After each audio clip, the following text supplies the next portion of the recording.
we get in here? We're letting all the applicants in right now. Oh, okay. Yeah.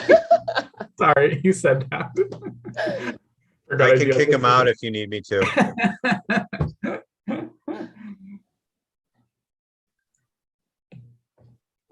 Okay, Good folks. thing I mentioned I was here. Otherwise, you talk stink about me. Okay, are we good, Chelsea? Yep, we're good to go. We're live Okay. streaming, so take it over, Rob. Great. I will call the meeting to order. It is August 10th, 2021, and this is the Hawaii Invasive Species Council Resources Working Group meeting. Welcome, everybody. We are doing this again virtually this year, so hopefully things will go smoothly, but let us know if there are any technical issues on anybody's part. We will start this morning with introducing the resource working group members.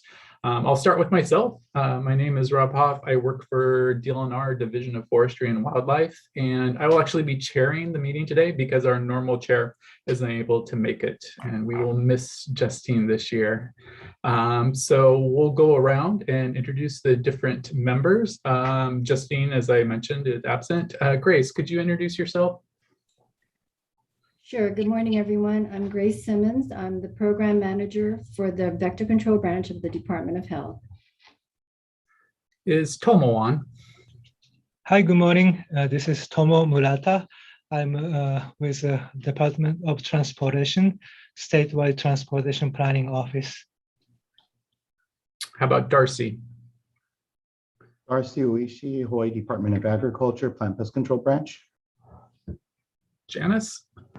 Janice Matsunaga, Hawaii Department of Agriculture, Plant Pest Control Branch. And I believe Mike Meltzer is going to be calling in late.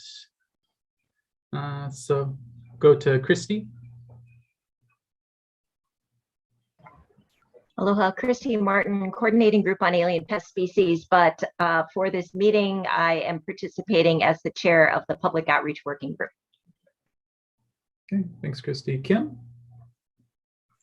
Hi, Kim Fuller with the Division of Aquatic Resources, Aquatic Invasive Species. And Natalie? Hi, Natalie Dunn, also Division of Aquatic Resources, Aquatic Invasive Species. Leila? Hi, my name is Leila Kaufman. I'm with the Hawaii Invasive Species Council, and I am the Mamalu Poipo coordinator. And finally, Chelsea. Oh yeah. Hey, Chelsea Arnott, planner with Hawaii Invasive Species Council.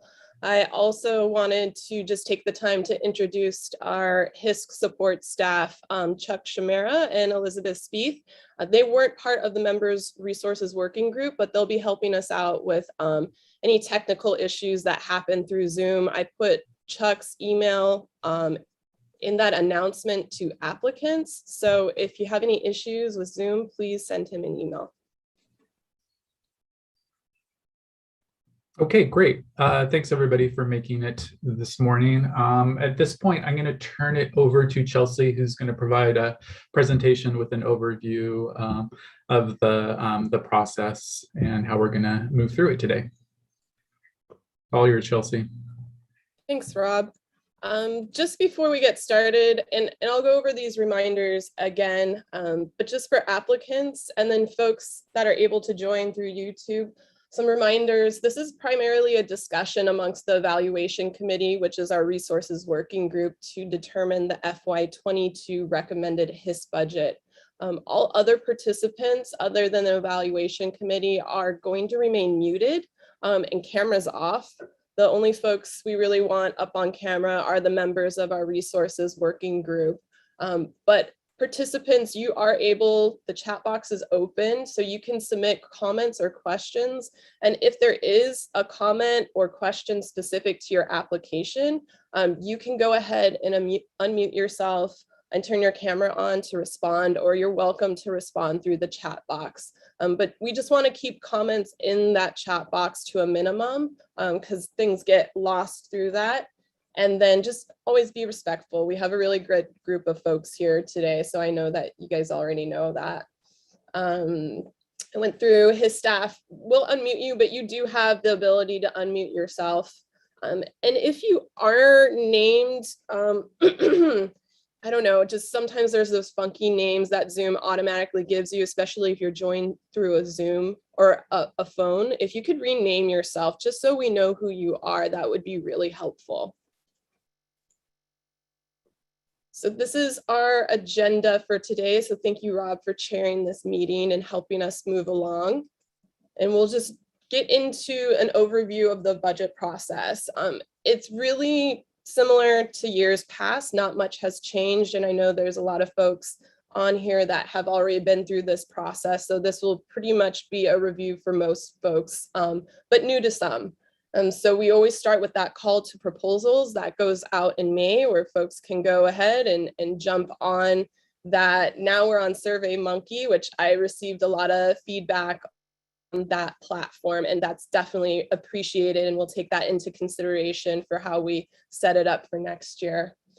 The members of our resources working group are the ones that evaluate our applications. So everybody Rob listed off, they were part of that evaluation committee and put in the scores for each application. Once the final application scores are entered, those go into our resources working group spreadsheet, which will be the basis of our discussion here. And unfortunately, what you're going to see a majority of this meeting is an Excel spreadsheet. The applications are then ranked from highest to lowest, so highest scoring to the lowest scoring. And there's a formula in that spreadsheet that generates a recommended award amount for each application. And that's based on the score for that application, what they requested, and then what we have available for funding. And that creates a balanced budget that equals that available funding. And what we're at right now, this is the resources working group meeting that produces a final recommended budget based on the discussion. So we have all the scores, we have that recommended award amount, which is the baseline for our discussion here today. And from that, we'll have an open discussion, and we may call on applicants to answer any questions or comments we have along the way. Again, it's structured primarily as a discussion amongst members of the resources working group. And the public, including applicants, you're able to weigh in when we ask a question or a comment, or you can put anything into the chat box. We do have a council meeting scheduled for August 30th at 1 p.m. And this is where our council, they're the ultimate sayers of, you know, if our budget and the award amounts are approved. So that's where they kind of check off and say, yeah, this all looks good, send it through, or they might have some questions about specific applications or award amounts. And I'll send out a separate meeting packet for that. And that goes out through the HISC listserv. So if you're not signed up on the HISC listserv, please do so you can receive those announcements. Okay, we'll move into what the scoring is. It's a little bit different, but pretty much functions exactly the same as in years past. The members of our resources working group are pretty much only scoring on those priorities and the relevance of your project or application to those priorities that are outlined in the HISC CGAP's 2025 joint strategy. This is similar from last year. I will go over a few of the changes to that you probably saw in this year's application. There's 5 priorities total, and you can get a total, as the max amount you can get for each priority is 10 points. You can also get points for cross-sectoral scoring. So this is on your application. If you put how your project impacts or benefits these different sectors, you get 1 point each for those. So there is a total of 6 that you can see right here. So a total of 6 points. If you only listed, 1 or 2, then you would get that amount of points. Leverage funding score. This is same as last year. There's a 10 points possible. If you're a multi-year project that's been funded by HISC in years past, so if you're moving on to the second phase of something, or you're a project that has gotten funding like the Invasive Species Committee or Hawaii Ant Lab, you get 10 points. And then if your project is part of a larger management plan or strategic plan, we gave you extra points for that. So that's a total of 4 points. But we also recognize that a lot of research projects don't necessarily fall into a management or strategic plan. So we just did a conversion to make sure that everything's out of 80 points, but you're not penalized for not having a management or a strategic plan if you're a research project.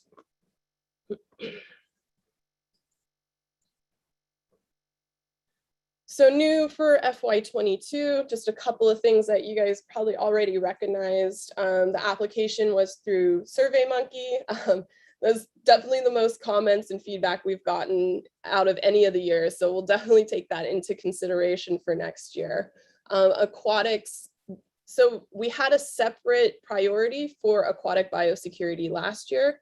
This year, it made sense to incorporate aquatics into priorities 1, which is the prevention of offshore species into Hawaii, and priority 2, which is the intra and intra-island movement of invasive species.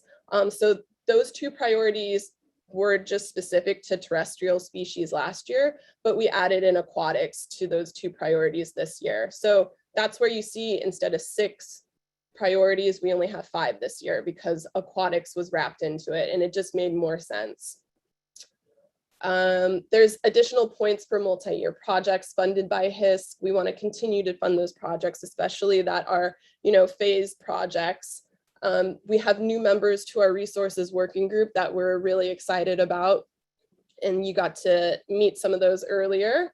And then our resources working group is now subject to sunshine law requirements. And this is off of discussions with the Office of Information Planning that basically told us this meeting needs to be a public meeting because the resources working group is acting on behalf of the council by developing a recommended budget.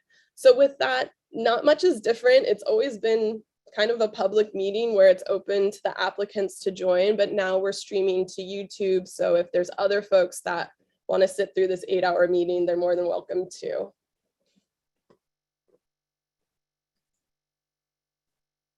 And this is just a review of those funding priorities. So again, there's 5 priorities, 10 points each.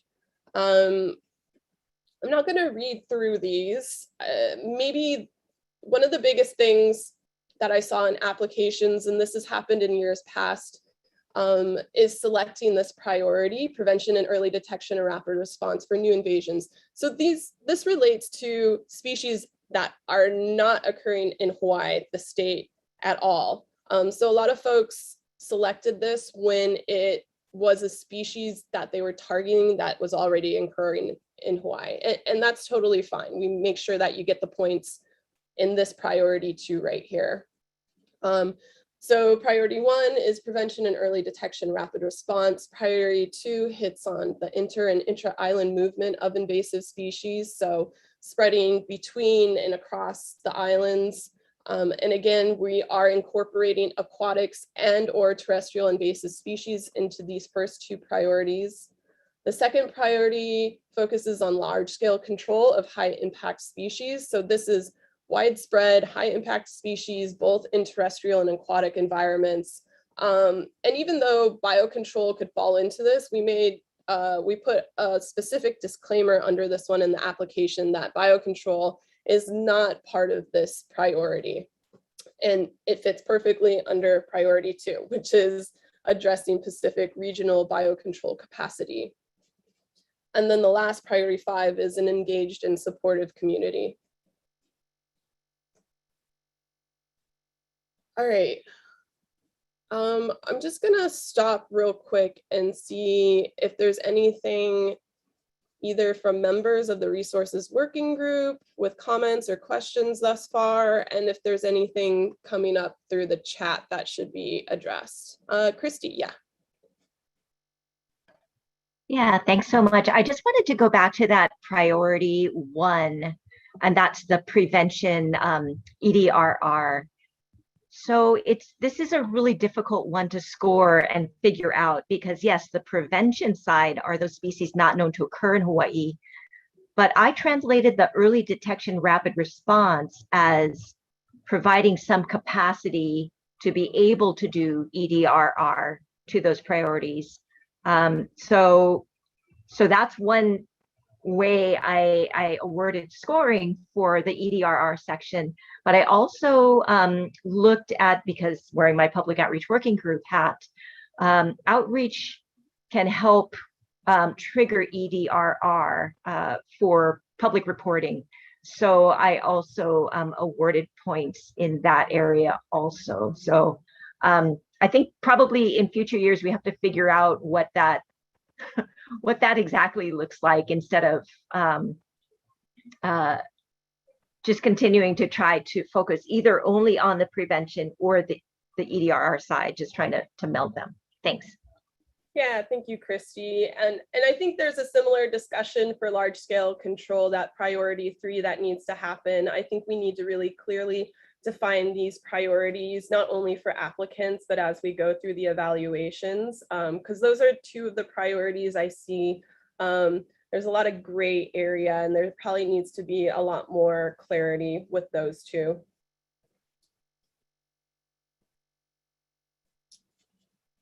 Okay. Anything else before we move forward?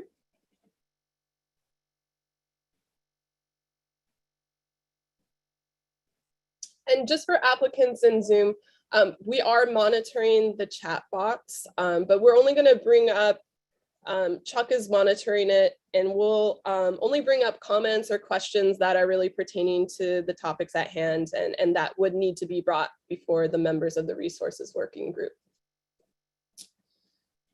Okay, moving into what we're working with this year. As you all know, we always have much more in the total requested than we have available. So this year we were looking at 9.1 million in total requested for all the applications. There was 51 applications at the end of the day. And I also put down below just a comparison to what we had last year. It's very similar. Our appropriation is the same. And then we have our, typical restrictions and DOFA overhead, and then our HISC support budget. And this year it does include the salary for the invasive species coordinator. So that's Josh's position. That position was pretty much frozen and on the chopping block at the legislature this year because it was a vacancy, and DOFA had to fight really hard to keep that position intact. And part of kind of the trade-off with it is that we would have to use operating funds to support that position this year. Hopefully that's not the case in following years, and we're going to work on getting it part of the DOFA budget after this year, but this year we are taking it out of the HISC budget. So that's why you see a little bit higher amount included here. We also are putting some money aside for rapid response in the future. Over the course of the year, we just want to have a cushion if some incursion happens, or even if projects are having some issues, we're going to have a little bit of a cushion in our budget to help support those projects in the future. And then we're just looking at last year. So we have a little bit more than last year to work with, but really similar.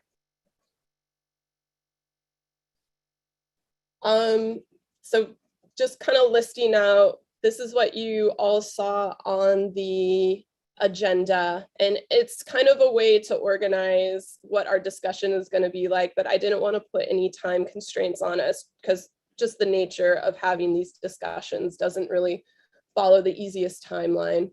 But you can see, kind of our usual applicant pool, and then a few new research projects that are coming on.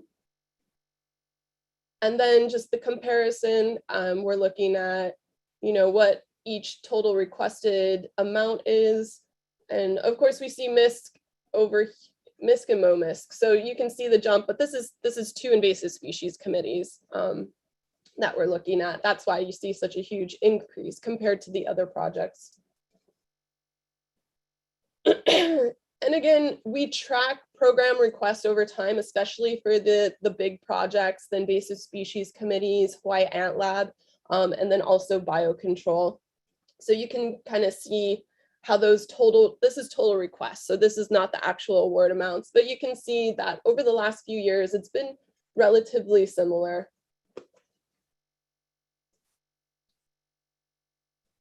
And then this is just circling back to some of the feedback that came from our application from applicants. Excuse me.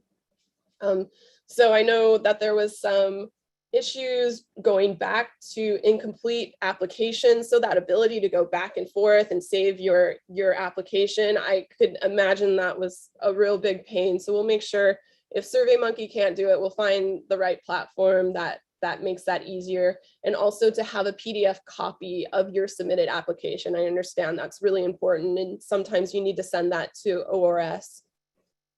And then I think the layout was just a little bit funky in some areas. So that's something that could easily be addressed. And just going through the overview of the funding process so folks know kind of what happens. We talked about this earlier. We have the call for proposals, the evaluation process, which is what members of the resources working group does and scores the applications.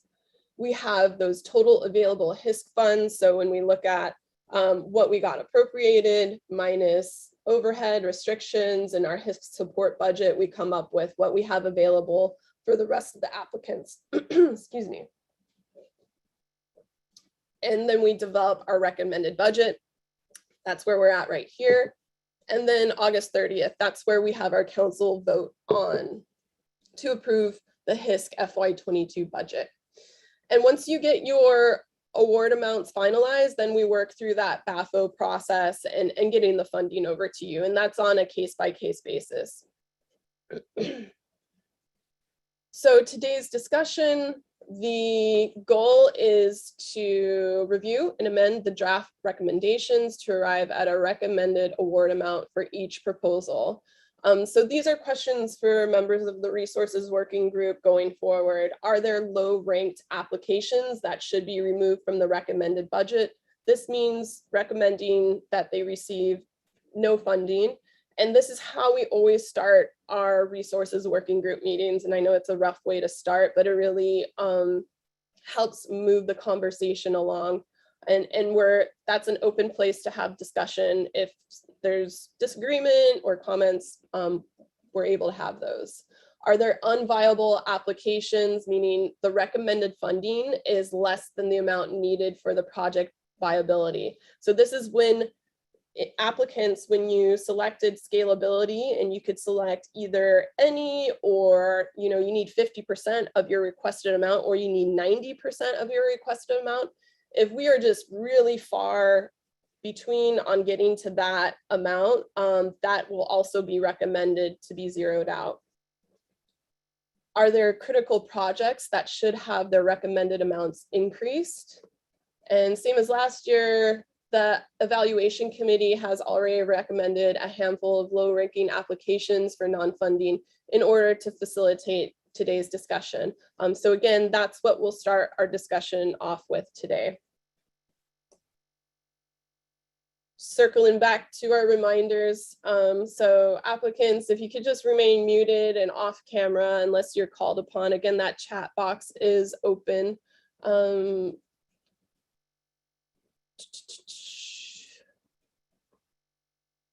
And you're welcome to move in and out of the meeting. Unfortunately, for members of the resources working group, you're not as free to move in and out of the meeting, and we really appreciate you sticking around. I've tried to insert breaks and a lunch break throughout, because I know sitting through an all-day meeting is pretty rough, especially talking about the budget. So we'll try to give enough breaks for everybody. But applicants, if you know your application isn't going to be reviewed to maybe the end, then feel free to move in and out of the meeting, and you'll be placed in a waiting room, but you'll be admitted back in. We'll be trying to take a lunch break around noon today. So that'll probably at least be 30 minutes. If we're moving really well, we can have it a little bit longer so people can get up and stretch and eat and do everything they need to do.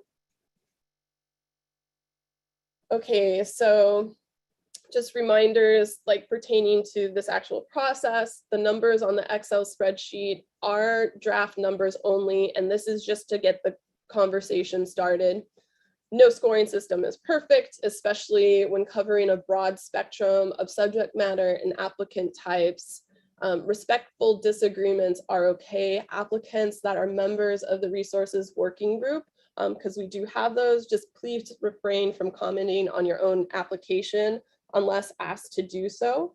So it's just kind of, if you're a member of the resources working group and you also turn in an application, just follow the same rules as an applicant when it comes to your review. Involuntary requests and reductions are appreciated.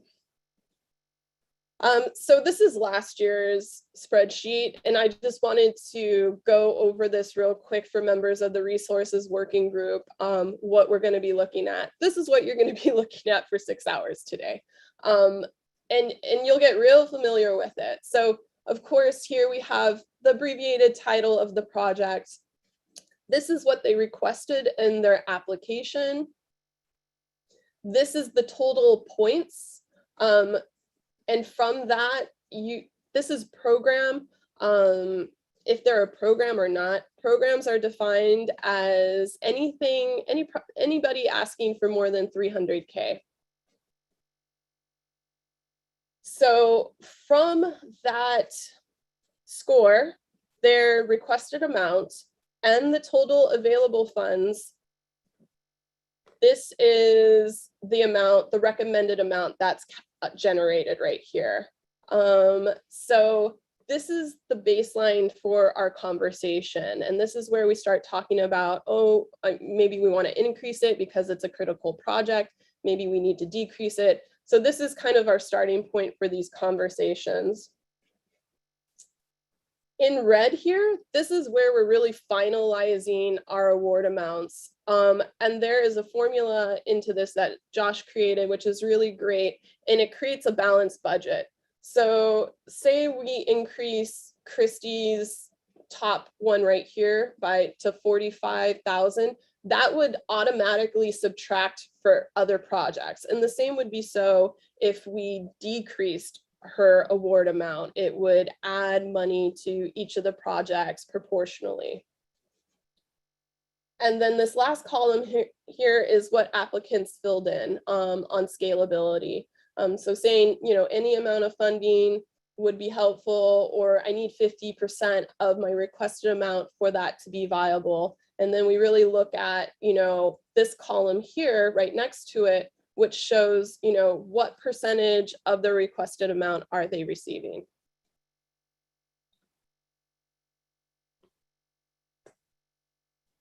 Okay, with that, I'm going to take a time check right here.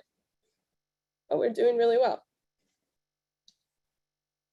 So we can take a break for, let's see, why don't we come back at 9:35, and Rob, I'll let you kind of lead that. But if there are any questions or concerns, you have my email. I mean, you have it from previous emails, so folks feel free to send me any of that. And Rob, I'll hand it over to you. Thanks, Chelsea. Great job. That was a great overview. So yeah, we'll take a quick 5 minutes here, start back up at 9:35 and get into it. Thanks, everybody.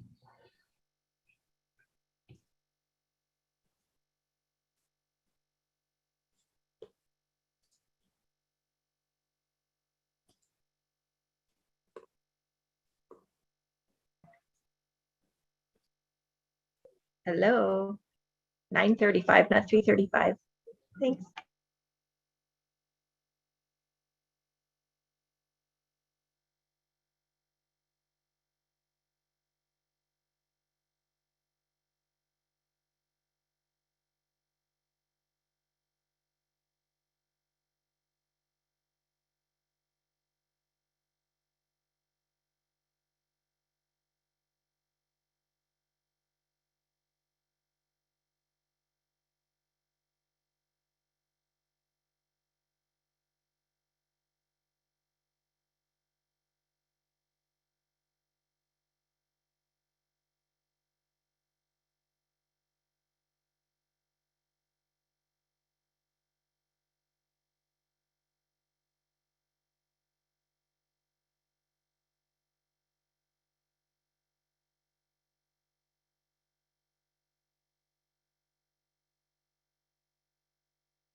Okay, why don't we get started again? It's 9:35 and we're ahead of schedule a little bit, but why don't we, before we dive right in, why don't we see if there's any questions for Chelsea or the review team regarding the process before we get started?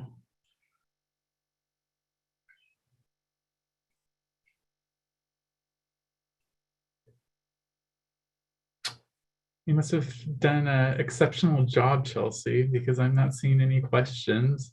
I mean, I guess it is very similar to how we've done it in years past, and we have a lot of, repeat applicants. So hopefully it's become familiar to everybody, but we always welcome feedback for improving the process.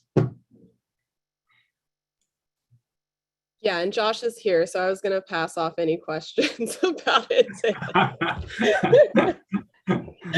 Perfect. Happy to help. Thanks, Josh. All right, well, if there are no questions at this point, why don't we jump into it and start with those proposals, unfortunately, that scored poorly, and go through those and see if maybe we can make some quick and easy decisions here before moving up the line to some of the higher scoring ones. So what do we got, Chelsea? Yeah, so we did have some lower scoring proposals, which this happens every year, and all these projects are really great and deserve funding. Unfortunately, we just have, not enough funding for all the projects and all the total requests.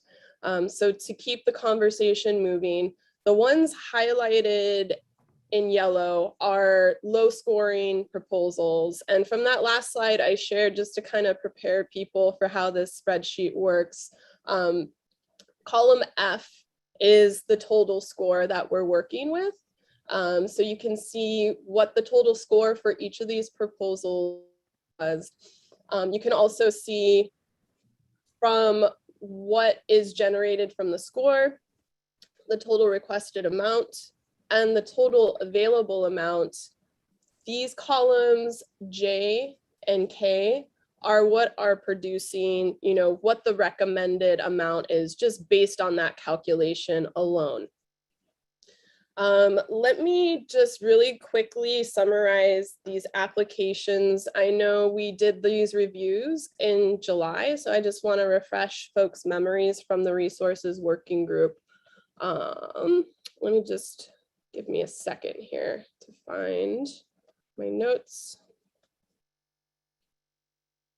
So the application here, Stogner, which is about the transmission of toxoplasmosis. So this is a research project that was aiming to understand how terrestrial snails could be carriers and spreaders of toxoplasmosis. There's evidence of aquatic snails being able to carry toxoplasmosis. So this study was going to look at that in terrestrial snails. From the score, it gives a $469, which is really a small amount. So we would recommend zeroing out this application this year. And we can move through these one by one if that seems best for the members of the resources working group. Yeah, Chelsea, maybe just a very, very brief description of them. And then if any of the working group members have a comment or concern about eliminating them, please speak up. Some of these are specific to individual sectors and departments. And so the need might not have been clear to all the reviewers. So don't hesitate to speak up if you think that something was missed in the process.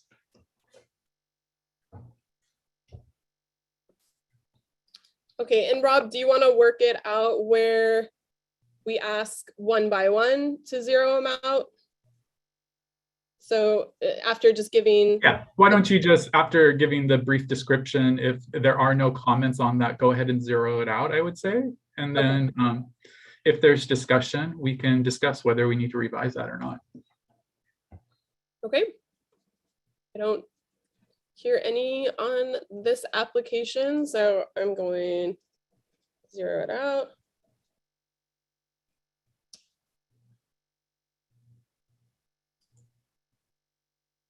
And moving forward, the next one is an application on the impacts of bullfrogs. And this application, I think, also came through last year.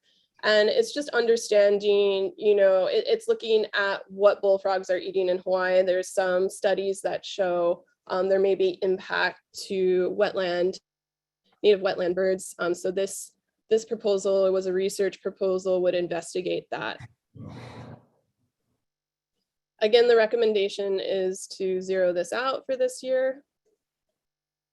Hey, Chelsea, this is Chuck. Before we continue, I had a request if you could make the spreadsheet a little bit larger on your screen. Oh yes, I'm so sorry. Is that too big? Is that okay? I'm looking at Christy. Maybe it wasn't her.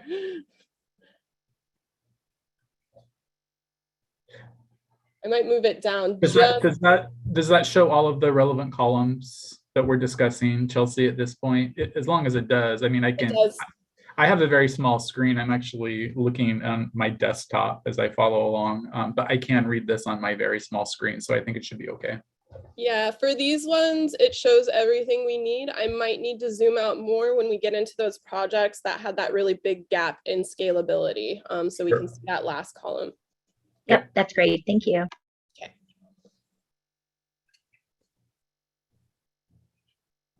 Okay. So with no comments or discussion, I'm just going to keep moving forward. And go on to Odani, the shrimp pathogen. So this one was looking at the UH Animal Diagnostic Lab. This was recently approved to provide USDA approved testing services, but needs additional support to be able to bring these capabilities online.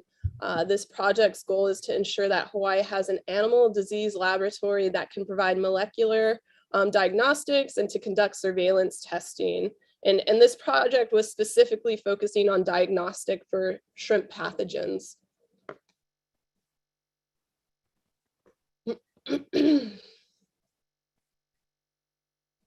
Any discussion?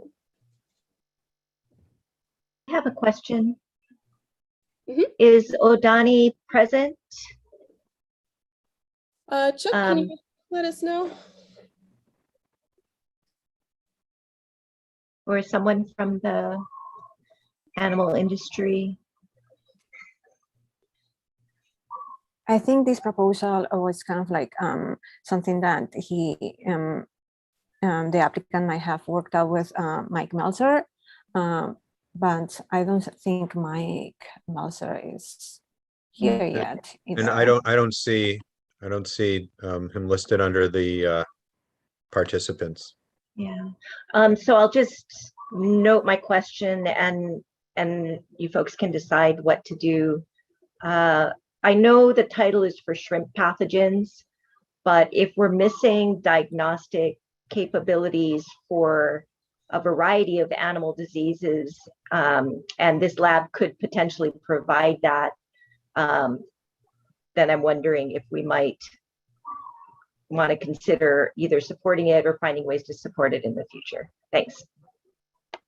Yeah, that's a great point, Christy. And this is, you know, it is more of a general need that it's expressed in this proposal. I think they just use the shrimp pathogen as a way to convey the need. And if you want, we can keep it maybe highlighted until Mike comes on and circle back to it.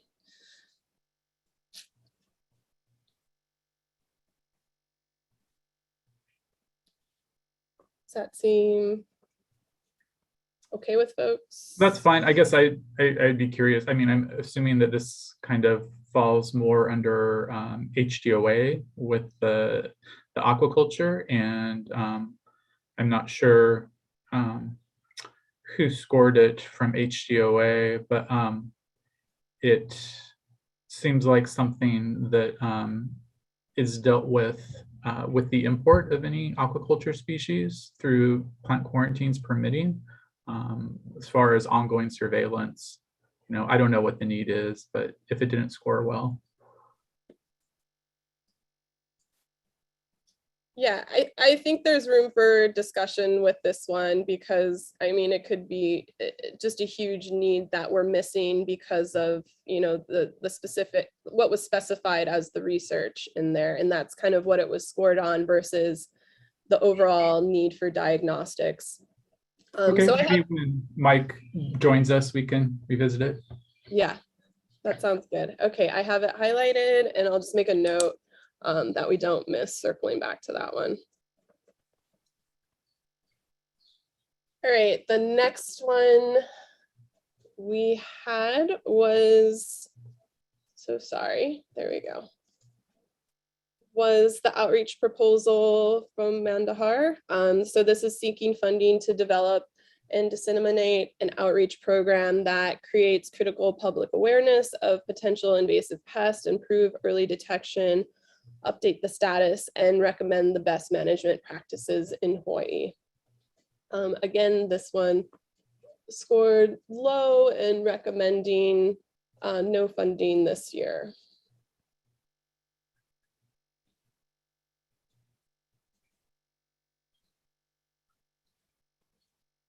Okay, seeing no discussion or hearing none, we'll move forward. Okay, the last one just in the low scoring was a proposal for algae risk assessment. Let me just, I gotta scan through my notes here to make sure. So algae interactions.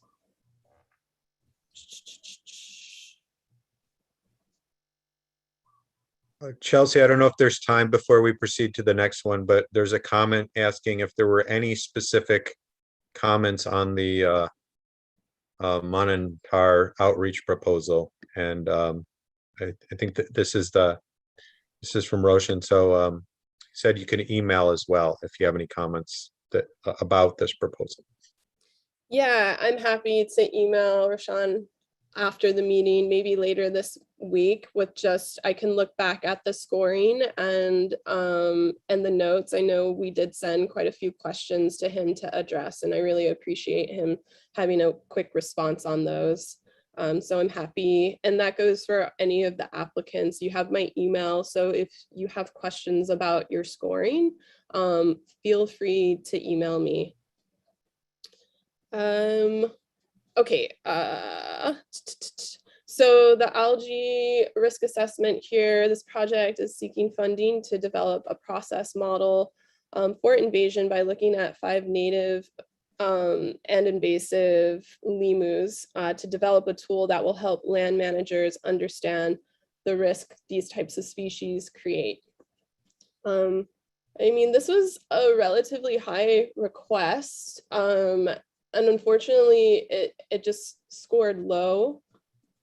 And the scalability was any. Again, just based on the calculation and the scoring, recommending that it's zeroed out for this year, but I'm happy to hear any discussion from members of the resources working group. We only get a handful of aquatic proposals each year. And this year we actually have aquatic representation, which is great. Yeah, I was gonna say, we do have very few aquatic proposals, and I have spoken to the researcher, and partial funding would still create progress on this project. And understanding the invasion of invasive algae, which is like one of our most invasive species, to me, it still holds value. I feel that it scored low because it only hit one of the priorities. So it's interesting because if you don't hit multiple priorities, then you like automatically score lower. But perhaps if you like fill the priority well, you know, it's like you still can't compete with other proposals that hit multiple priorities. Yeah, and we had a discussion about this early on, and it's, you know, if a project or a proposal, if it's hitting multiple priorities, those are definitely the ones we want to prioritize for the future. But I understand with a lot of the aquatics and especially research projects, those are really only hitting one priority. I think another downfall, excuse me, of this proposal was there was no leveraged funding. So that, you know, if you have a really good match and leveraged funding, you can get as high as 10 points on that. And that does really boost up a lot of the overall scores. But this one didn't have any, and I don't know if that's any different or has become different, but we do take into account either current funding that they have available that are non-HISC funds and future funding too. So if you don't have it yet, we still count it as leverage funding. Yeah, Christy. Yeah, thank you. I scored this particular proposal higher. Maybe we can hear from Celia Smith. I think she's on, but I feel like we have this predictive scoring capability, and that's not what this is about. This is actually testing the performance under different sort of environmental conditions that we have present in the island. So it's more, you know, when you see something that's new, like the chondria up in the northwestern Hawaiian Islands that took over part of a reef, I think we really want to know, well, if it gets to the main Hawaiian Islands, how bad is it going to be? And I think it's the same thing with that giant Avernvelia that we have now spreading. How bad is it going to be? Can we expect reef altering things? And that's just what I get from reading it. I'm not sure if that's exactly what it is. And I guess to the point that, you know, there's no matching funding. There actually is. Something has to be first. Oh, there is matching. Okay. Yeah, there's 54,000 non-matching. I guess my concern for this one would be she does say any, and Celia, maybe we can bring her on if we need to, but the bulk of the funding is for 2 postdocs, and I don't see the funding level, recommended funding level, getting anywhere close for even a single postdoc. So I'm not sure how feasible this amount is. I guess if you added it to the 54,000 from looks like NIFWIF. Or no, that's something else. I'm not sure what the non-HISC funding is. Yeah, it wasn't specific to the project. I see. So it wasn't counted as matching funding. And I got it. Should we bring on Celia just to address some of these? I think I saw her come in. So Chuck, or Celia, if you're available, maybe you can respond to some of these comments / questions. Sure. Thank you, Chelsea, and aloha, everyone. Good morning. Morning. This is for me a project that I have a long-term commitment to.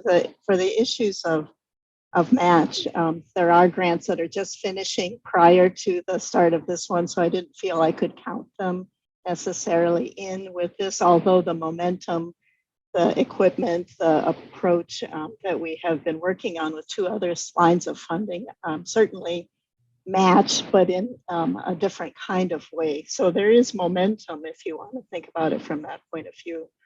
And so that, I hope, answers at least some of that question. I think, I after 30 years of working with invasive algae in the state of Hawaii, I've seen us try to do these reactive piecemeal assessments and studies, and it just gets almost overwhelming to not have an overarching framework that would allow us to have the ability to begin to model and predict rather than always react. And so I could have picked an easier proposal topic, but I felt that this was, for me, a commitment to try and take my research interest to the next step. And so the two postdocs are actually doing two different things. One would be generating data that would be new data that we'd add and hand over to the modeler side. If I could find one postdoc that could do both, that would have cut the price in half. But my colleague, Megan Donahue from HIMB, is the modeler side. And so that's how we ended up building this new framework for research collaboration. If it's partial funding, I certainly understand they're under a big budget constraint with only half of the money available. But it is fair to say that even $20,000 or $30,000 would allow us to keep moving forward in the generation of new data. And then Megan and I will probably figure out how to get the modeling work done at a later time through other avenues. And so this for me is also a really nice combination because it's one of the first marine biology graduate program collaborative efforts. So this is our new graduate program at Manoa, and I see this as a strength for the future and bringing HIMB folks and NatSci folks from Manoa together. And the skill sets that come from that will, I think, benefit a lot of invasive species issues. So again, I'm trying to take us discipline to a higher level so that we don't have these react responses, but actually have a risk assessment based on species physiology, as Christy said, not based on anticipated changes for which there are only guesses, no data. So I hope that answers any questions. Yeah, thank you so much. That was really helpful, and helpful to know that any amount would be appreciated. Does any members of the resources working group have a recommended? I'm getting the feeling not to zero this one out, but to support it in some way. So does anybody? We're looking at with the formula, it's looking at $27,639. We like round numbers here, so if anybody has a recommendation, I'm happy to input that. So just another question. I mean, how would this information be used? Is there a regulatory framework that it falls into, or would it be used by aquatic resource managers in order to prioritize which incursions they respond to? Is that a question for me, Celia Smith? Yeah, anybody, Celia. or our DAR folks too. Yeah.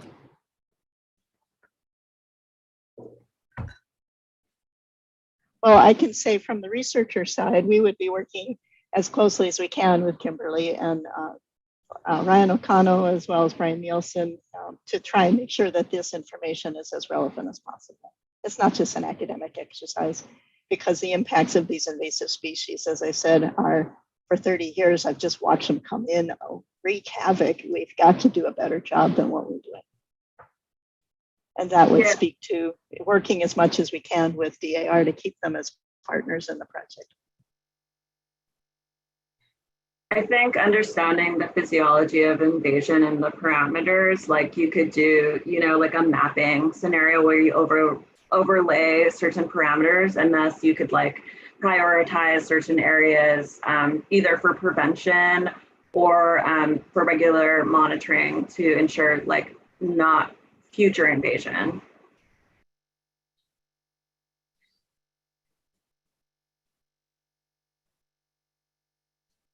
Okay, so Chelsea, you're suggesting we leave it? I'm suggesting that we should support it in some way, and I think we could leave it open to members of the resources working group to make a recommendation. I think Christy, you got a comment or something? Oh, okay. Okay. Well, I think I saw Kim nodding. Yeah, I mean, whatever the resource group as a collection thinks, yeah. Yeah, why don't we leave it as for the amount it has now, and then we can just go back later and see how things look at the end of the meeting. Sounds good. Oh, let me get my mouse back here. There we go. Okay, with that, we have two proposals to circle back on that were in that low scoring category. Let me just take the highlight off that one so we can remember that. So that moves us on to discussion about scalability projects. And I'm gonna have to zoom out on my Excel spreadsheet just so you can see the full table. This number 46, we are going to skip and we'll come back to just because it didn't fall into either one of those low scoring categories.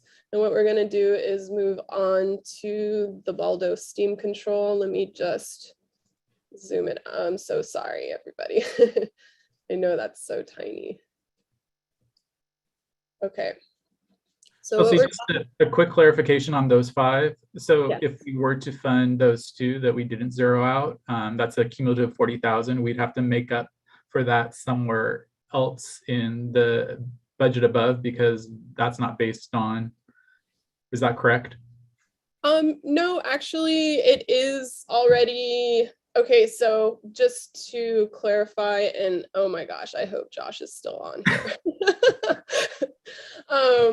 Yeah, I'm here. Okay, so column J and column K are redundant to each other.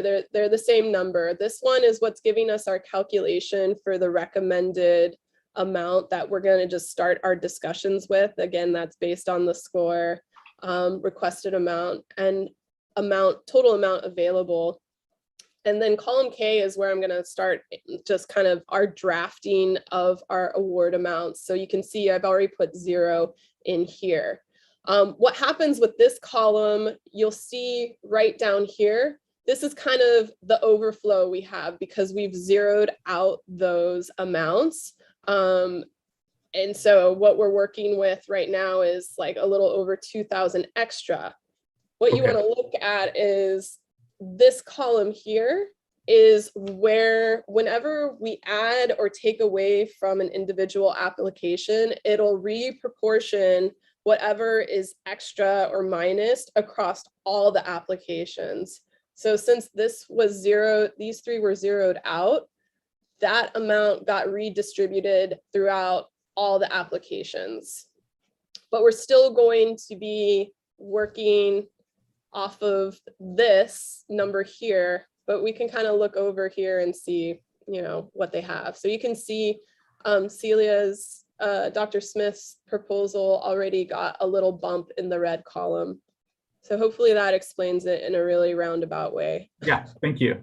No, that's clear to me anyway. Yeah. I'll just add that it only works until you start, like when you get towards the end of this meeting, then you can start making changes in column M to lock in amounts. And then the auto recalculation feature, I think still works for the other not locked in amounts, but it gets dicier the more locked in amounts you have. So it's better to work in column K at first and let the equation kind of redistribute the money. And then when you get close, you can do the fine details manually in column M. Thanks, Josh. And just for applicants and people watching, we are trying, like the last hour of the meeting, starting at 3:30 is where we kind of go over the entire budget and start locking in those numbers like Josh was talking about. And that's just a guesstimate of when we hope we can start that. Okay, anything else before we move on to scalability applications? Okay. So moving forward, so these projects highlighted in kind of the pink orange, these are projects, they didn't necessarily have low scores compared to other applications, but they had these scalability requirements. So looking at column P right here, this is what folks submitted with their application as, you know, you had the option of, you know, can you take any amount of funding that we would give? And that's what any represents. Some projects said, I need at least 50% of the funding to be able to carry out this project. And some said they need 90% of their requested amount to carry out this project. So that's what we're talking about right here. Based on the score and what the formula puts out as a recommended amount, you can see that here is, excuse me. So again, columns J and K are giving us that recommended award amount. And then you can see in column O, if we give them that recommended award amount, what percentage of their request is being filled. And so we're using that for this discussion. For the proposal from Dr. Baldos on steam control. So this is using a steam system to control common invasive species in agricultural settings. And so that would be research to kind of work on that management tool. That one has a 50% scalability, and we're only at 16% based on the scoring. With that gap, it's going to be really hard for us to get that award amount to 50% of what that proposal would be, which would be 25,000. So because of the scalability, we do recommend to zero out and not give funding to that, just because it wouldn't be viable based on the application. And that's kind of just the conversation we're going to have with these other 5 applications. Sounds good, Chelsea. And so if the applicant is not present to say, oh, actually, maybe I could do it with this much, or there's nobody from the review team that has any issues with it, we'll just zero them out. Yep. Sounds good.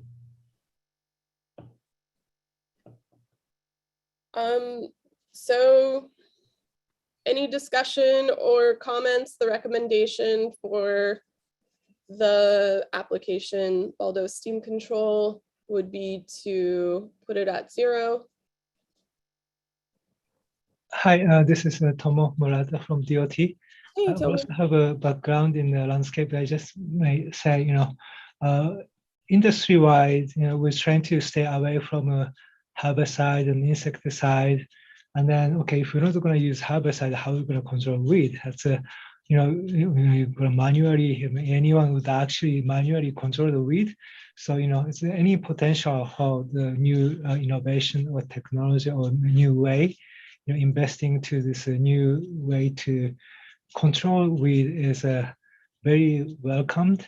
So, I really like to see more option available, but yeah, it's unfortunate that they're asking for a 90%, the scalability, and that seems a little too high.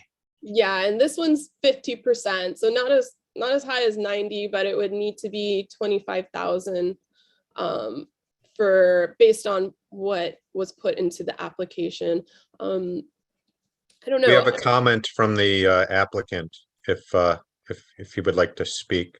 Yeah, why don't you let him address if there's anything different with the scalability. We're happy to hear that, especially based on Tomo's comments. So I can actually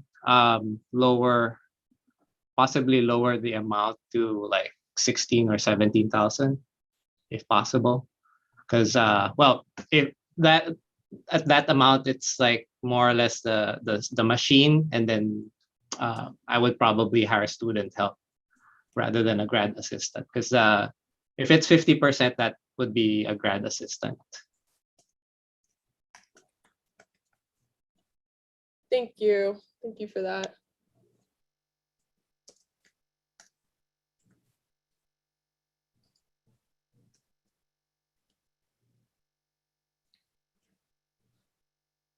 Okay, so just looking at column K, that would be basically doubling what the recommended amount is. Is there any comments or recommended amounts from the resources working group on this? I feel like it's too early to kind of like increase budget for lower scoring proposals. And I feel like maybe we will get to the larger proposals for the programs that like ask for a larger amount. So I think it will be unfair to start increasing amounts at this point. But we can mark it and see what we have maybe later. Okay. How does that work for everybody? Yeah, that's fine. Anybody else have any? Sounds good. Okay, great. Let's move forward. So the next one is a proposal about coffee leaf rust. It's determining potential agents already present in Hawaii for the control of coffee leaf rust. This project will use DNA metabarcoding to generate a comprehensive list of the bacteria and fungi present in coffee plants in Hawaii. So it's basically trying to see what fungus or bacteria already exist in Hawaii that could be a potential management tool for coffee leaf rust. Again, this had a scalability constraint of 50%. We have a pretty big gap in between what is being recommended as the award amount and meeting that 50%. Because of that, excuse me, recommending to zero out this proposal. And this now is the time to, we can open it up to members of the resources working group for discussion.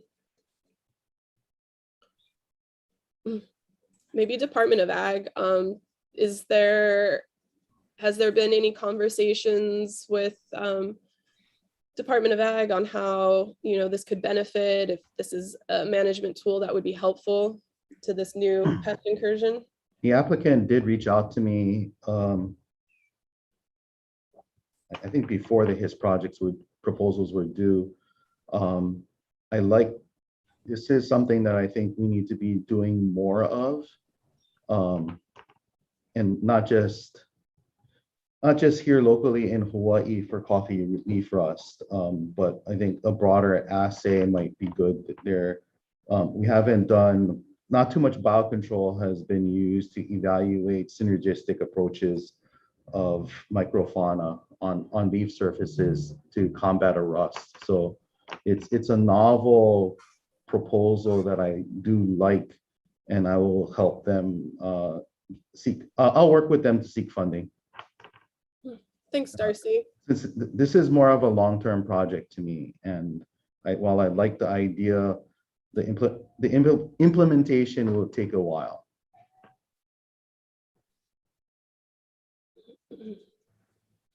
Yeah. Thank Darcy, are you suggesting to zero this out and you will help the applicant? Unfortunately, that would be my suggestion based upon the scalability. Okay, that sounds good. Okay, anything else from resources working group? All right. Sorry, this is Andrea Yane. I'm the applicant, so I'm just waiting until the resources working group is finished. But I would love to weigh in if that's okay when they're finished. Sure. Now, okay? Yeah. Okay. Yeah. Please go ahead, Andrea. Thank you. Yeah, so thank you for considering my application and for giving me a chance to put in my 2 cents here. So I did want to point out that there is, for this project, I have leverage. This is actually a collaborative project with Lisa Keith at the USDA ARS. And although I understand that the funding is limited through HISC and is there is not as much available as what I requested, at the same time, this project is actually much less costly than it would be if we did it at any other time. And that's because by working with Lisa Keith, she has funding to do the actual sample collection and the surveys that are required. So none of the field costs or sample collection costs are included, nor is her time to collect the samples. And that's because of the leveraging of both her salary and a National Plant Disease Recovery System grant that she has for this year to actually do culture-based sampling of potential biocontrol agents. And so these are complementary methods, the method that I'm proposing, which is a metabarcoding approach, and what they're already doing, which is to target sort of suspected biocontrol agents, but the culturing approaches are very, very limited in what sorts of microbes they can capture. So this is sort of complementing what they are already funding. And so that's why I feel there's some urgency to do this now, because we can take advantage of that leveraged funding. And then in addition, I just wanted to point out that, basically, coffee is a very, very important crop for Hawaii. It's our second biggest crop. It's a $250 million industry a year. And we're trying to build local ag right now in Hawaii. And so, just making my case that this is a good time to fund this because we can do it for much less than we would need. And it's also, I think, pretty urgent. As far as the scalability goes, so I had selected the 50% sort of option in terms of how scalable is it. So I'm new to this, to the HISC funding, but it seemed like there was a 50% or an any amount. And so I can't work with any because metabarcoding does require a minimum amount of funding. So if I were offered 5,000, I wouldn't be able to do it. I don't necessarily need 50, but I didn't see an option to request something in between. So, so I'm kind of looking at my budget worksheet right now. And if with a minimum of 12,000 to 12,500, I could at least provide some data, some data on the species that are present and how that compares with the methods that Lisa Keith is using. I might have to scale back the number of samples that are collected. So for example, I had proposed to sample over multiple seasons to get a comprehensive idea of what's out there, but we could scale that back and also scale back the number of farms that we sample from. And I still think it would be really valuable as a project. And again, really taking advantage of the fact that we can do it for less right now. Thank you. Andrea, to help defray costs, the department can look into assisting you with the sampling also.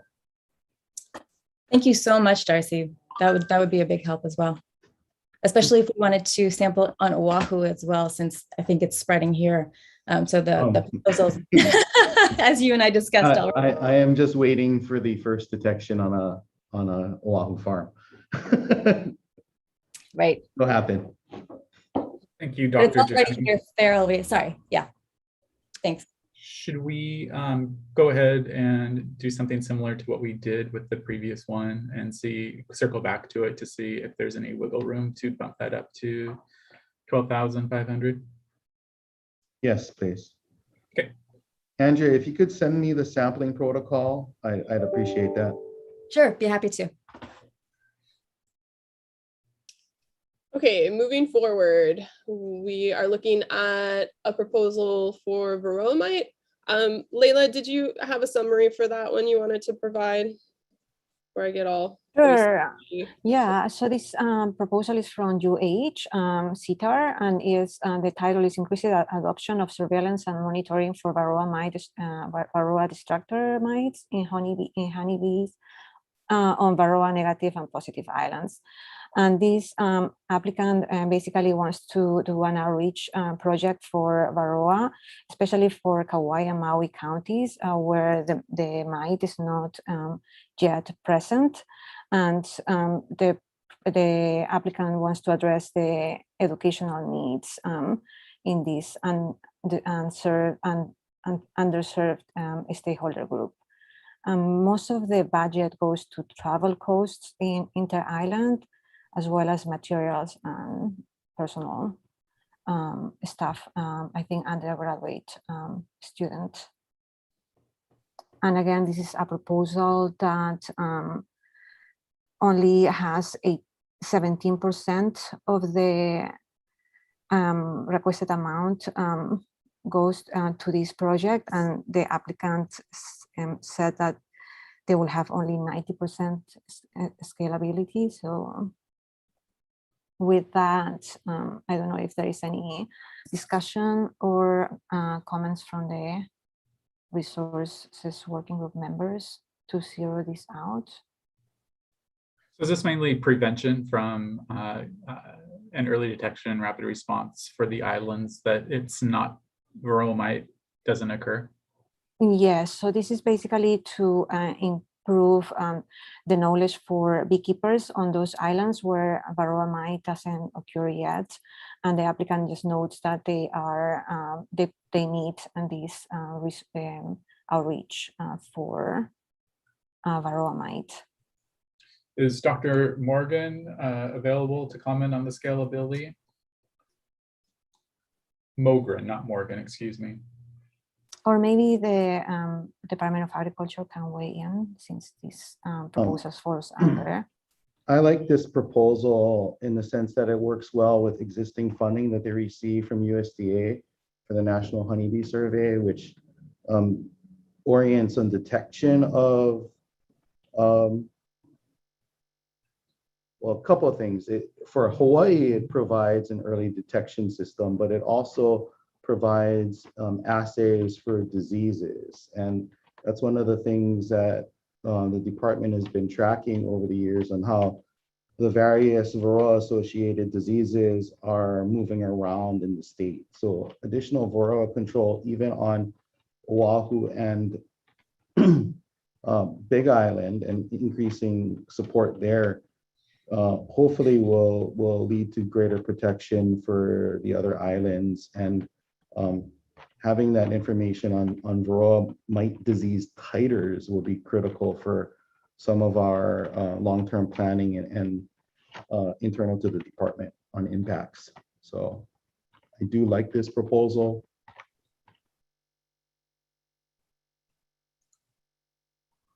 Yeah, and I am recognizing, you know, applicants, like we've had a few new applicants that have marked the scalability. So I think it's fair for them to offer comments if maybe the scalability they submitted in their application is not necessarily what they want right now, just because there's a lot of veterans to the system and they know kind of what happens in these meetings.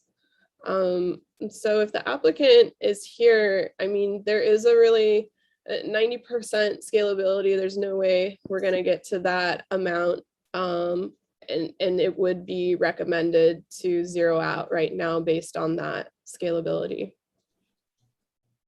I just want to note that most of the funds, like maybe up to 50% of the funds requested were for travel inter-island. So if the applicant doesn't have travel funds, I think it will be difficult for the applicant to meet the goals of this project.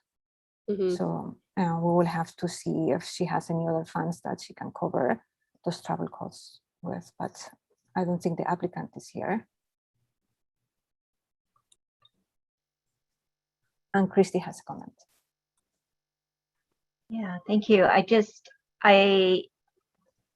did read through this one and the other bee pest proposal or bee proposal. And I'm just wondering if if two different projects are talking to some of the same people, is there a way we can maximize projects and reduce cost from two separate projects? And I know that they seek to, you know, fund different people. So, but maybe they can maximize on some of the travel costs. I just am not sure how much collaboration there is going on between them. Thanks. Yeah, so this is one of two proposals regarding bees, and the other proposal was mainly Oahu centric, so there was no travel, I think, costs included in there. So I will find that difficult to leverage those funds for travel.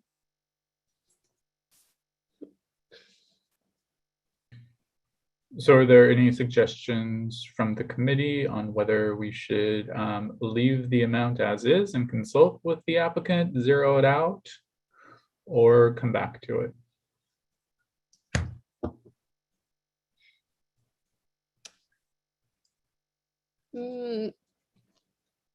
Thoughts? Yeah, it's hard with the applicant not being here. I know this is a new applicant. So I feel maybe they could address the scalability, but like Layla said, there's travel costs that make up half of this requested amount. So if we're not able to fund it even at 50%, that also might not be viable to the project. So are folks comfortable with zeroing it out, or is this something that we should continue to consider funding?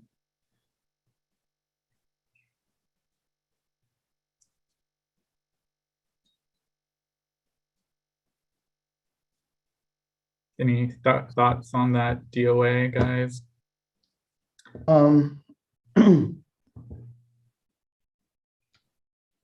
Can we hold it for now? Yeah. And, Yep. and revisit? Absolutely. I'm gonna get some, yeah. I'll be more definitive in a little bit. Okay. So mongoose. Okay, so the last, or this is not the last one we have in the scalability category, but this is to develop a self-setting mongoose trap with Good Nature. And this project has been proposed in past years. I think Good Nature is pretty much right there. They just need to meet humane standards. So there's a little bit more testing that needs to happen with it. Obviously, this is a contract, so it has a very specific scalability. It would need to be 50%, so that would be 25,000. Right now, this project's at just a little under 11,000, or sorry, I'm looking at the wrong column. It's just 9,000 right now, so we would need to boost it up quite a bit. I feel that these traps, at least for rats that are being utilized, are just such a great management tool, and it kind of have changed the game for rodent control, and not only in natural areas, but wetland birds and at ports of entry and that kind of thing. And obviously self-setting traps cut down costs over the long term. With that, I would like to support this project in some way. I'm not sure if Aaron is here and if there's any money available that could help support the difference that of doing a contract. And with that, I would open it to comments from members of the resources working group.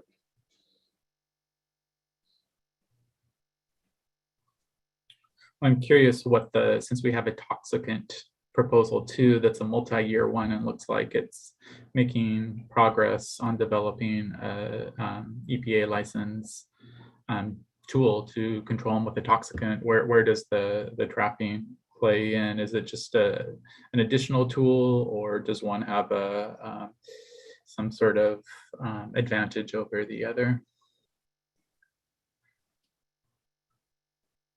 Yeah, that's a great question. Chuck, is Aaron, and I think that was Steve Hess's proposal. I mean, if he has any weigh in. I think Steve Hess is here. Yeah, I mean, obviously this isn't about his application, but if he does have any comments addressing what Rob just asked about one tool over the other, we'd be happy to hear. Yeah, I don't believe the applicant is here.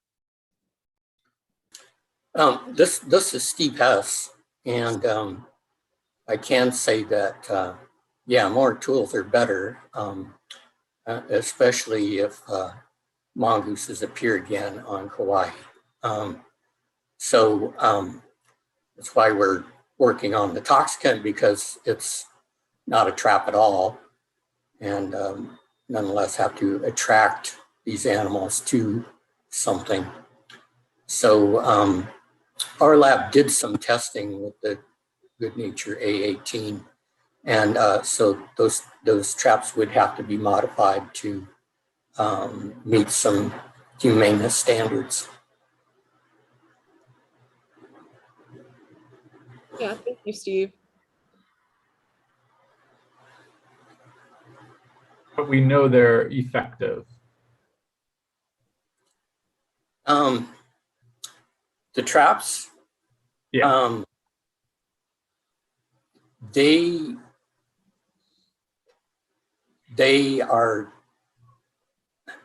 have a prolonged death for these mongooses, the way they were configured originally.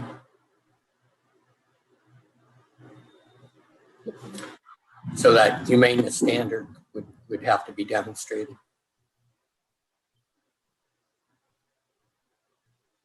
Just a clarification. So the contract is actually to modify the trap to meet the needs for humaneness for dispatching mongoose. That's exactly what the ask is. Yes. And I think we need it. I'm just not entirely sure this limited award from HISC will be able to find the additional funding necessary to do a contract. I hate to say it's it's almost more fundable via other projects or other sources than it would be from just looking at partial funding from HISC. So I'm wondering if we can offer support in another way other than funding.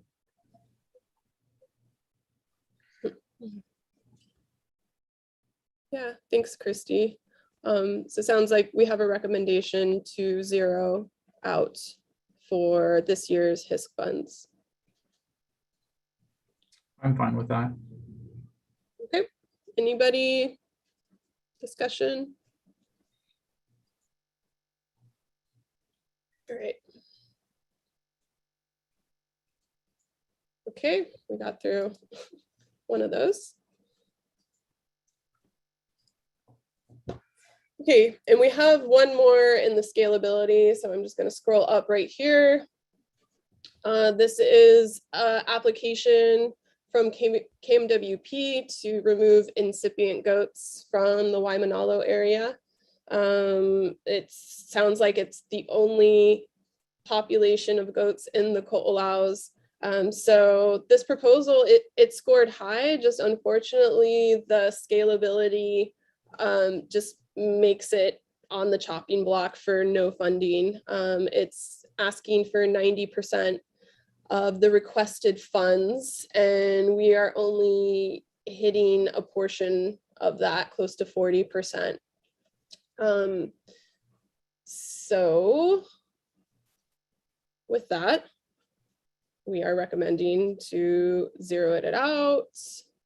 Elsie, I think the applicant just commented in the chat says that he's here to answer any questions. But I don't know if we have any questions for him at this point.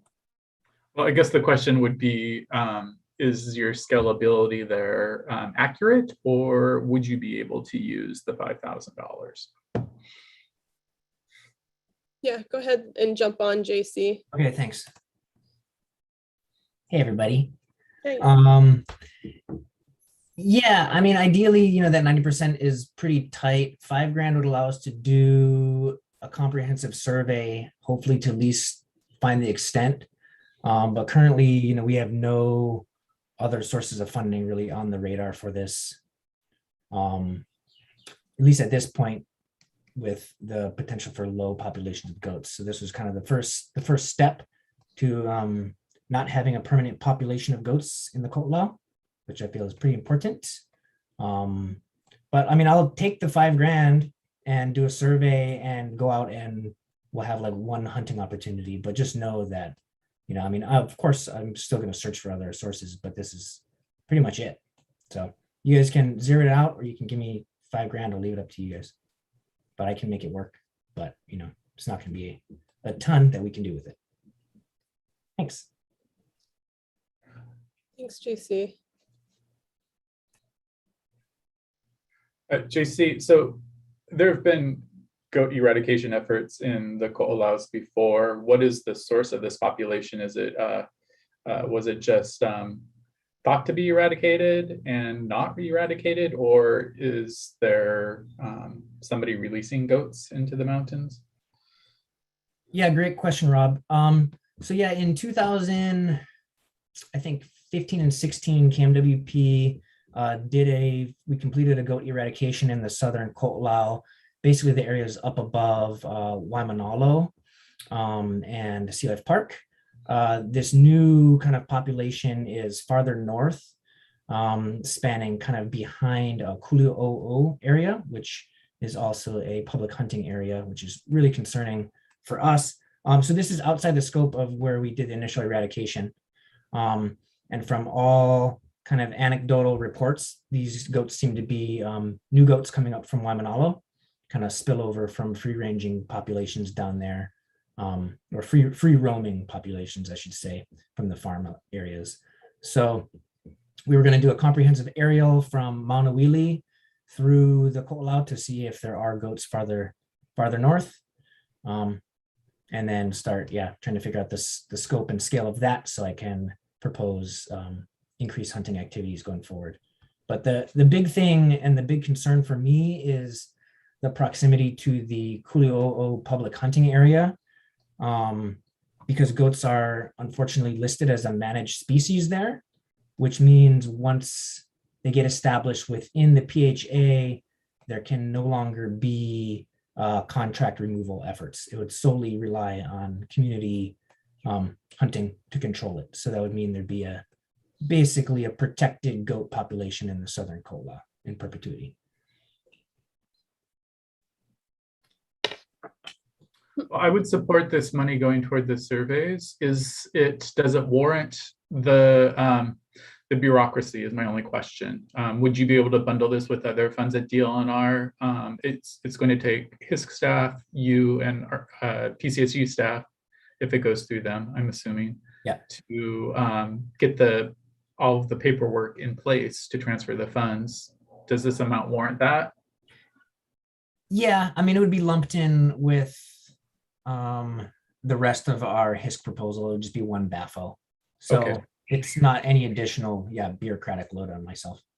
Okay, well, I guess I would recommend leaving it as is, unless anybody else has different thoughts on the committee.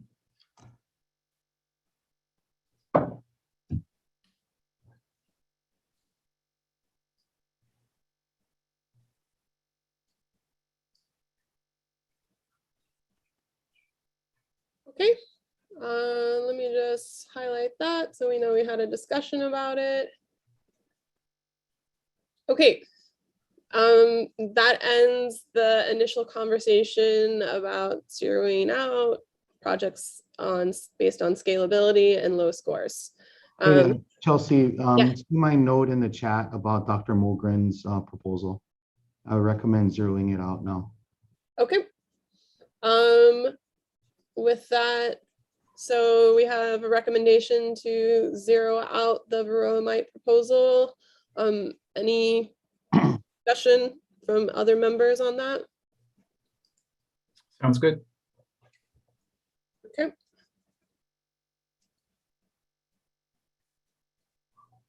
All right. Thanks, Darcy. Just gonna highlight that. Okay. With that, we are going to move to the top of our list and work our way down. So this is how it was laid out in the agenda in that table, starting with those lower scoring and scalability projects. And now we're going to move from the highest ranking projects down to those lower ranking projects. And again, we'll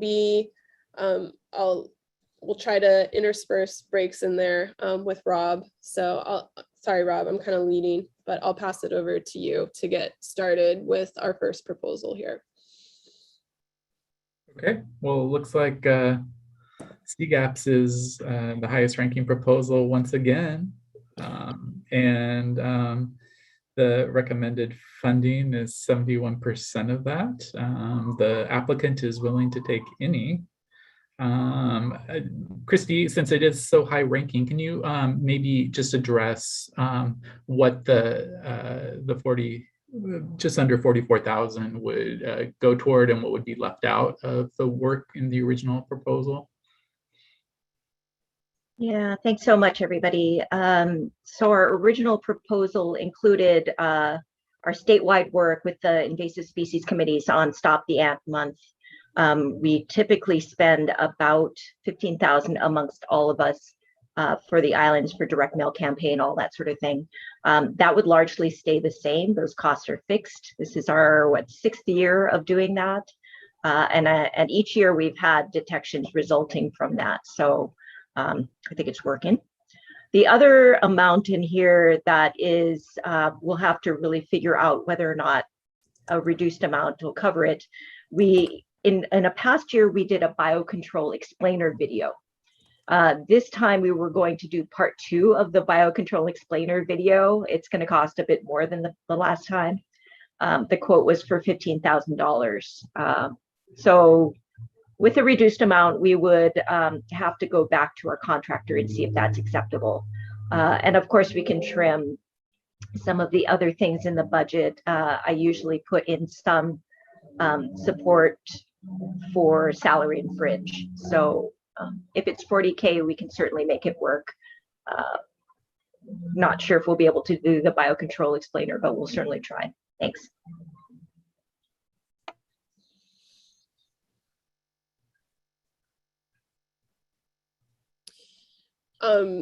I would recommend, this is our highest scoring project, and I would recommend just bumping it up to an even 45K.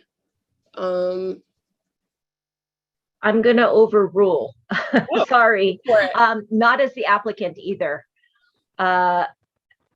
It's nice that this particular proposal can hit a bunch of different marks, but don't start bumping this up when I personally think that there's a lot of balancing that we need to do. Let the auto adjust work through that, because we're going to have some hard decisions coming up. So, but thank you as the applicant. Take that. Elsie, maybe you can put that in the notes so that way maybe when we are ready to adjust numbers, we can remember. What did you ask, Leila? Sorry. That maybe you can put in the note that if there is any chance to increase the number at the end before hitting the auto, locking something right now, maybe we can look into that option later on. But I don't know if Chris is okay with that. It sounds like she was saying, let's just move on. There's no need to make a note, and we'll just see what happens. But we're not going to have any extra at the end of the day. That's just what it is, unfortunately. So Chelsea, just to clarify, are we looking more specifically at reducing projects at the top or adding, or either? Either way, it can go either way. Like Christy's talking about, she might not have funds to do a second round of the explainer video, which in my opinion was a great tool, that first video she put together. So if there are critical projects wrapped into the deliverables that might not be able to be funded if we give them a certain amount, then there can be the conversation about increasing it. But right now we can talk about it either way. We can stick to it as what's recommended. We can bump it down. We can bump it up. Okay, thank you. And Chelsea, before we proceed, I have a request from Springer. Would it be possible to just briefly show the rest of the recommended award projects below number 23 in rank? So I think, yep. Yeah, no problem. I'll just leave that up for a second. And then I think most of you already saw kind of what were below the Varroamite proposal, which we discussed. There's one proposal in there that wasn't highlighted. That was a little fire ant proposal that we'll talk about near the end.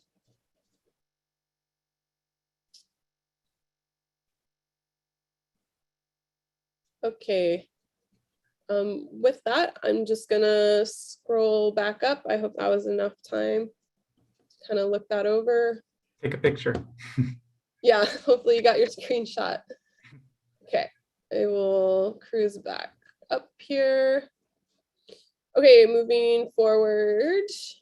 I think Layla has this summary, Rob, for us. Yeah, so this proposal is from CAS, from the Hawaii and Lab, and this proposal is to support the HAL core program. This program supports operations that's the early detection and control, as well as outreach and the HAL research program. And so far, what we can see in the spreadsheet is that the request was nearly 300,000, and so far the recommended amount is a little bit less than 200,000. So it's 65% filled. And with that, I would just open it up to any discussion or comments from the working group members. Well, this is definitely one I wouldn't want to cut, and I would prefer to bump it up to even the requested amount, just because of the lack of resources in HDOA's budget to support this program that has existed in the past. I don't know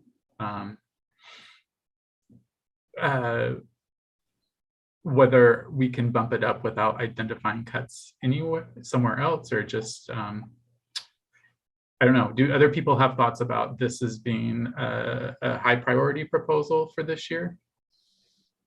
And we can see maybe the historical ask for HAL and the funding that has received from before.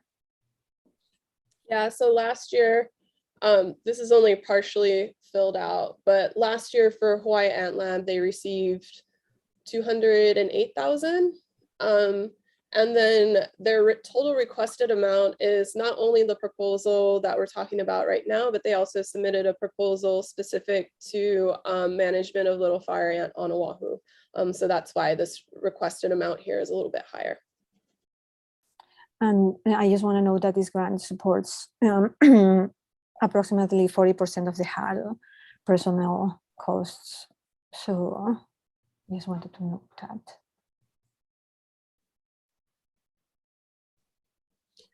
So sounds like, Rob, we have a recommendation from you to keep it at their total request amount, which is 296,581. I know, what do other folks think about? I guess I just wanted to mainly point out that this is a high priority this year, and I want to make sure the program is has enough funding to continue to operate. And I'm looking to other committee members for thoughts to either back me up here or to take a different viewpoint on it. I will back you up on that one.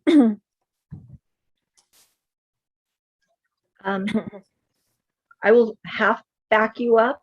I think as we go down, because we're only on the second one, bumping things up at this point maybe a bit premature, because I think we're going to have to bump things back down again to balance everything.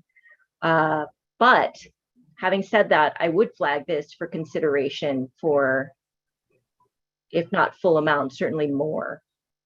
I would agree with Christy. I think it might be premature, even though I want to see it bumped up. Me too. Well, it sounds like there's some consensus there, so why don't we do that? Okay.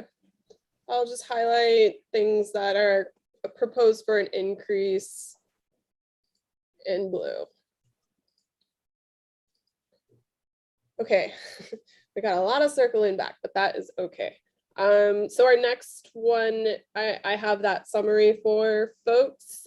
This is a KMWP project for Albizia, which proposes localized eradication efforts in 3 additional watersheds. They had a successful eradication in Waiava. Oops, sorry, here we go.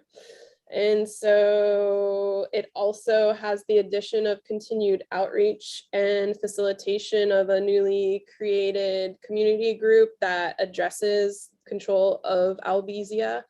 So it continues education and treatment of albizia on a community level. So that's what I have. This scored pretty high.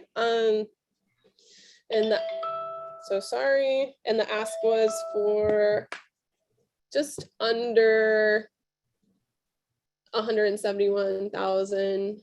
The recommended amount is a little bit under 100,000 for the project. Scalability is anything.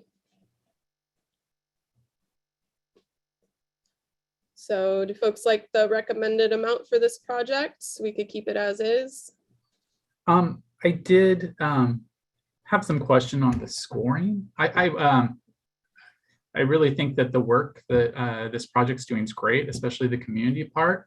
I was a little surprised that it scored as high as it did. And looking at the scoring, I was surprised that it received points for inter-island. Well, it's inter and intra island. Okay. So I think that's, you know, maybe it didn't score. So it's preventing spread within the island. And then the other, that's why it received 3 points in that category, Chelsea? Yeah, probably. I mean, it just depends on how the members of the resources working group interpreted the relevancy to the priority. Okay.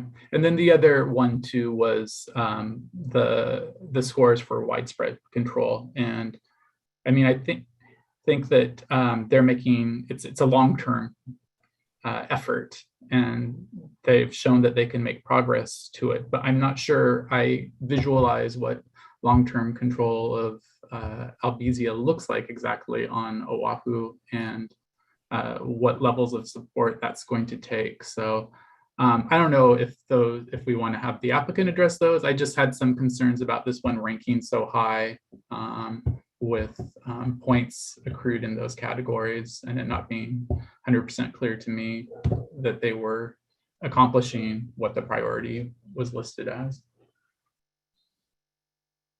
Yeah, valid points, Rob. And I think it circles back to what Christy and I were discussing during the presentation, and just the clarity of the priorities, and not only amongst applicants, but also amongst members of the resources working group. So, I mean, everybody's scoring consistently across those priorities, but whether they think that project meets what the priority says is just up for interpretation. And I think for further clarification and in the oncoming years, if we continue to use these priorities. I don't know if JC, did you have a question or a comment you wanted JC specifically to address? Yeah, sure. If JC would like to address my comments, bring them on. Hey, Rob. Yeah, I guess ask away, man. Well, I guess I mean, do you have any feedback? So like, especially for that wide scale control, Sure. I mean, you've shown that you can eradicate it from a watershed. That's great, but how many watersheds do we have with huge albizia? And I think that you guys are doing important work, but what's the end point? What do you visualize widespread control of albizia looking at on an island like Oahu, where we have such wide scale populations, you know, short of biocontrol, unless that, you know, is playing into it? Well, there's a couple kind of phases, right? So where we're at right now is we're in the regional eradications of all the low hanging fruits. So these are the priority watersheds that have relatively incipient populations, like Waiava. You know, there was only like, I think 80 or 90 trees across almost like 1,600 acres that we eradicated. We actually also completed Halava as well, though not through HISC funding. And we're well underway to eradicating like the upper 1,000 acres of Manoa Valley right now too.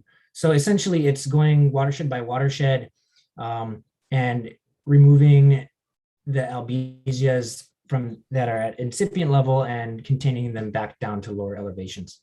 typical kind of containment strategy for addressing invasive species. And that way we're reducing the stronghold that they have in the upper watersheds and essentially knocking it back, 50 to 70 years. Albizia were only introduced 100 and a couple years ago. And it's taken them that long to get to these priority watersheds at incipient levels. So I feel we're making really good headway. And it is a long-term project if we want to hit all the Ko'olau watersheds, but there's at least 24 watersheds off the top of my head that have 100 or less albizia that could be eradicated essentially permanently. Is there you mentioned like a top tier, is there a plan for the Ko'olaus that kind of has that sort of, tier of prioritize as you go through time and are successful in the top Yeah, tier? a little bit. We're still developing that, but right now we're kind of just really realizing the level of impact that we can actually make with kind of supplemental funding levels. So as things start to scale up, yeah, we're absolutely going to develop probably a Ko'olau albizia management plan. Thanks, JC. Yeah, no problem. Thank you.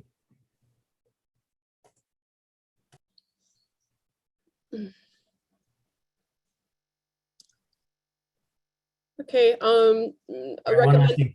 If it makes any difference, you can just round that down to even 99. Round numbers are good.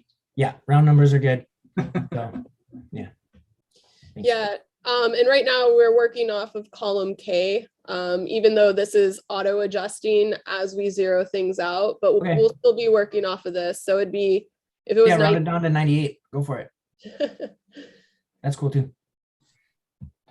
How do folks feel about that recommendation, rounding down to 98? I think the point we're getting at earlier is maybe the scoring, it should be a little bit less than what the recommended draft amount is. And maybe I'm wrong on that. Okay, recommending 98K for this proposal. Yeah, I'm fine with that, recognizing that if we have to find funding to bump up crucial projects, that this might be a place where we look. Okay. Sorry to continually have to put these notes to circle back on. No, you're doing a great job as chair. I appreciate it. It's a hard job. Okay.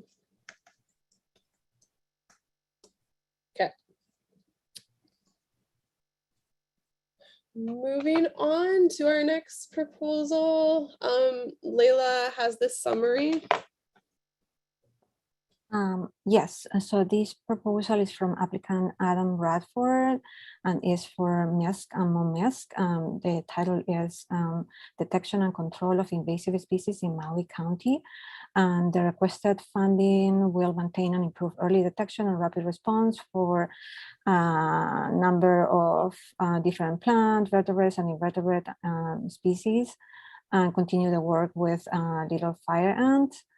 I just point out that the application will fund around 17 FTE, FTEs from HISC staff, HISC and MOMISC staff, provide helicopter time and other materials for the early detection and rapid response for HISC and MOMISC.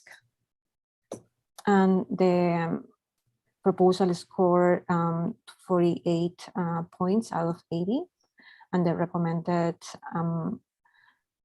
amount is 823,000, and the original request was 1,418. So it's 58% filled.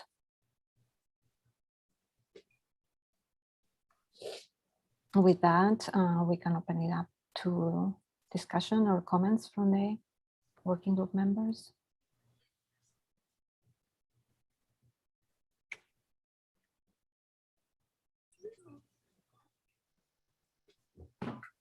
Maybe it would be helpful if I show over here, we'll slide back over. Again, this is Maui Invasive Species and Molokai Invasive Species Committee. So this is what they were funded last year and the recommended amount for this year. Sorry, here we go. Is around, it's a little bit less, 820.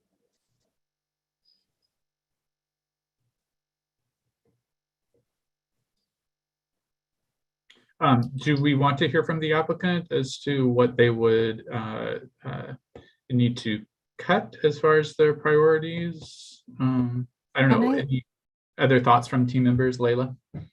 Yeah, I think the applicant is actually here. So if we want to ask him that question, I'm pretty sure he will be happy to answer.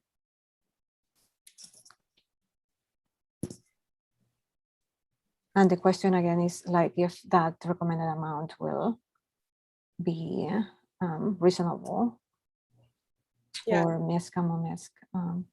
And what things would fall off of their proposed activities? Right. So can you guys hear me? Yep. Hey, Rob.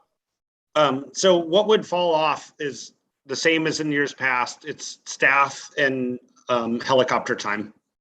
And so that's where we would have to make reductions. And so one thing I just wanted to point out is that last year I separated out our proposals. So there was like a Koki proposal, a little fire ant, general MISC work, and an outreach proposal. And this year I combined them all into one to try to make the process easier for everybody, and also recognizing that perhaps the budget would be less that would, from the year past.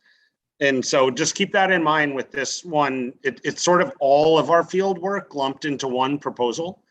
And so my biggest concern with it is that if it's that kind of a reduction, you're looking at least 4 people and a significant amount of time for helicopter work. So just my thoughts. I mean, I guess like with ours in a way, because it ends up being in the BAFO anyway, is that the outreach and general proposal really, like, I think that's almost a combined conversation.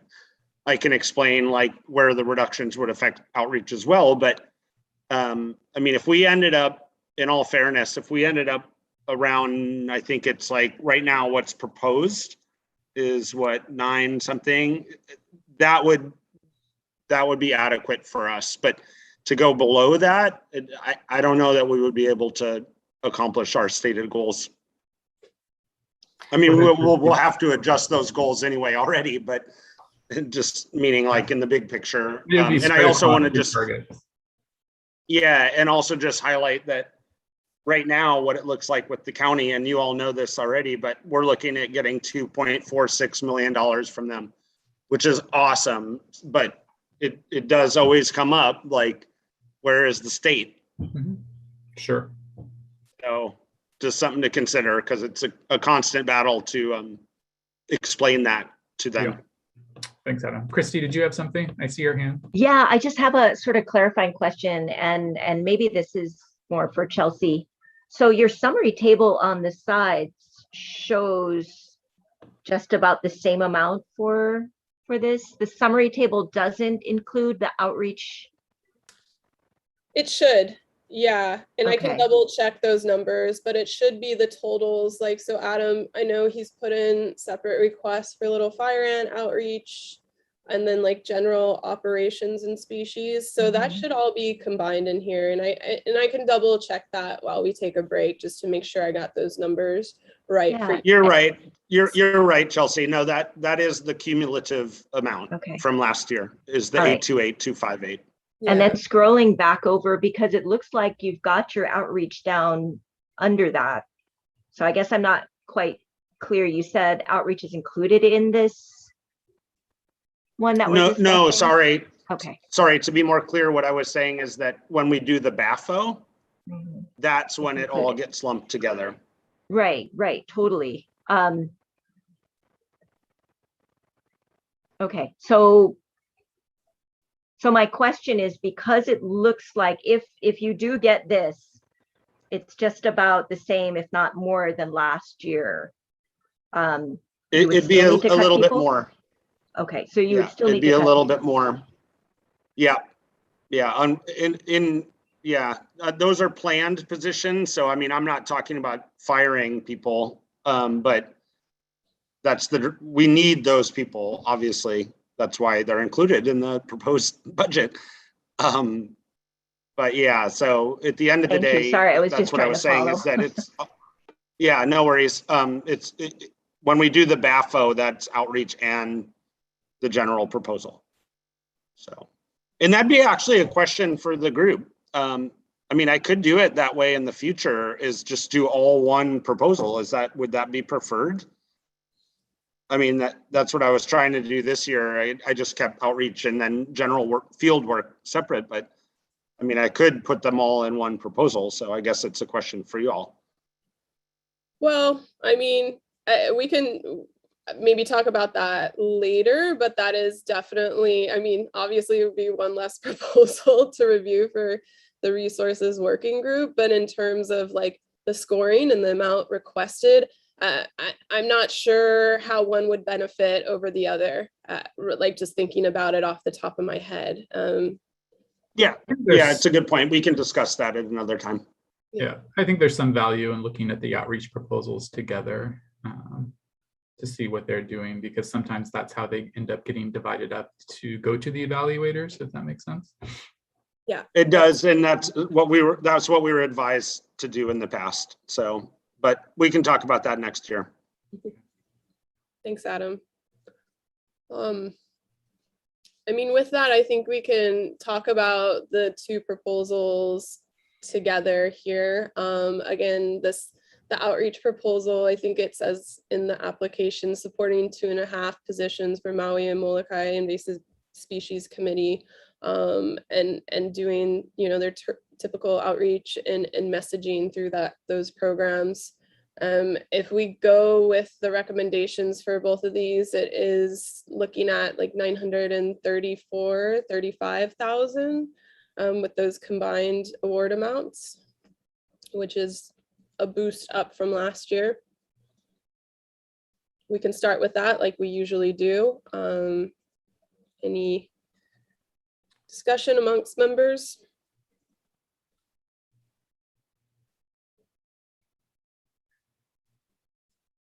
I would Go suggest ahead, Christine. keeping it and just moving on. We've got other sorts of heavy lifting also to do as we consider balancing all of these important projects.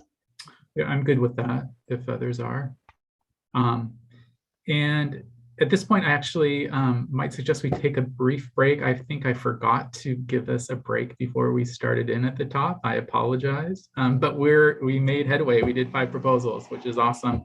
But why don't we take 5 minutes just so people can stretch and come back at, let's say 13 after 11, and we'll do another hour before lunch.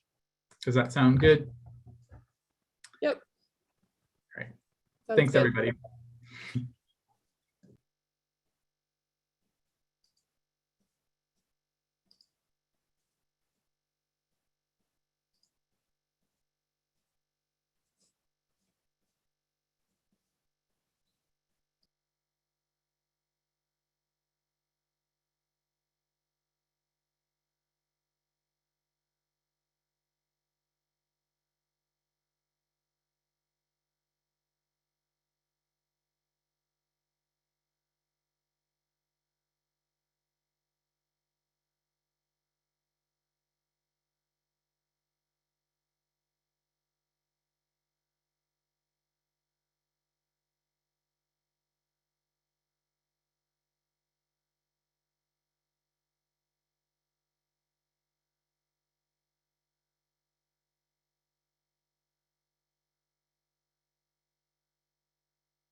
Okay, why don't we start back up here? We have another hour before lunch. See how many more we can knock out. Okay, let me get my stuff together here. Okay.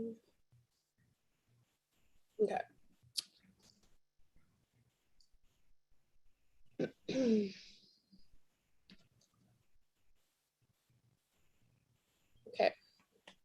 Go.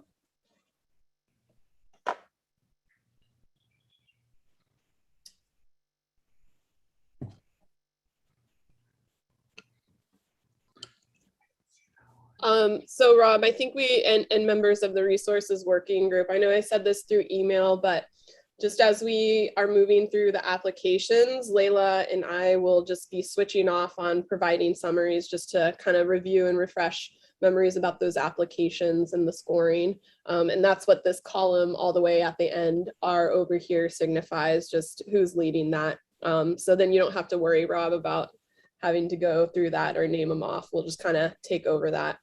Fantastic. Thank you, Chelsea. So looks like we got everybody back. So Layla, I think if we're ready. Oh, Justine's here. Great. So we have our DBET representative from the resources working group coming on. Chelsea, can you share your screen again? Because I can't Oh, see. so sorry. Okay, that would be helpful. Here we go. Thanks, Layla. All right. No, thank you. All right. The next proposal is from Springer K from HISC, and is which one is a public engagement in invasive species control on the island of Hawaii. And this proposal seeks support for existing best positions to continue public engagements programs in direct support of the Hawaii Interagency Biosecurity Plan. And again, this proposal funds 4 full-time outreach staff and a few part-time people from BESC. And this proposal scored 53 out of 80 and is 57% filled. The ask was 293,000 and is currently getting 167,000 roughly. And with that, we can open to questions or comments from the resources working group and see if this amount seems okay. Yeah, and I just wanted to make a comment, and then this goes for several of the invasive species committee proposals. So this is just one proposal out of, I think there's 4 from Big Island Invasive Species Committee. So just keeping that in mind moving forward. And this is kind of that outreach component of their organization.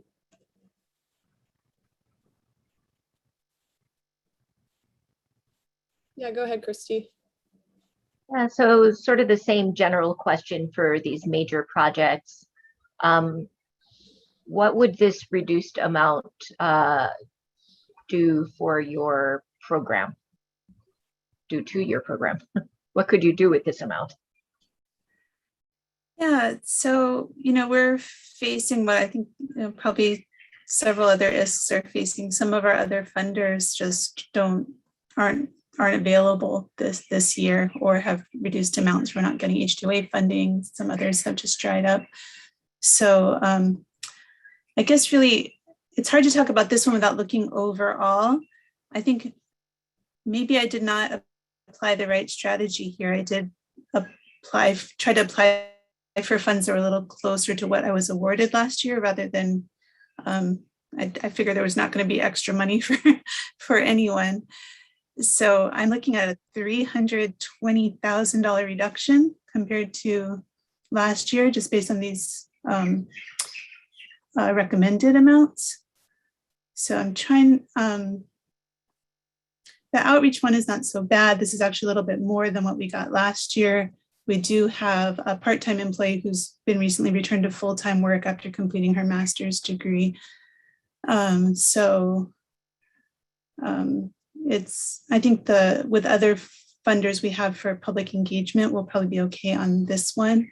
It's the other ones that are in really dire, we'll be in dire straits on our plant control operations with that amount.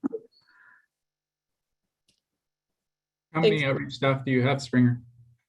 We have 4 right now. One is the coordinator, Franny Brewer. We have our plant pono specialist, our arthropod technician who does the little fire ant programs, and then our community engagement specialist, Kavehi, just finished her master's degree in public relations.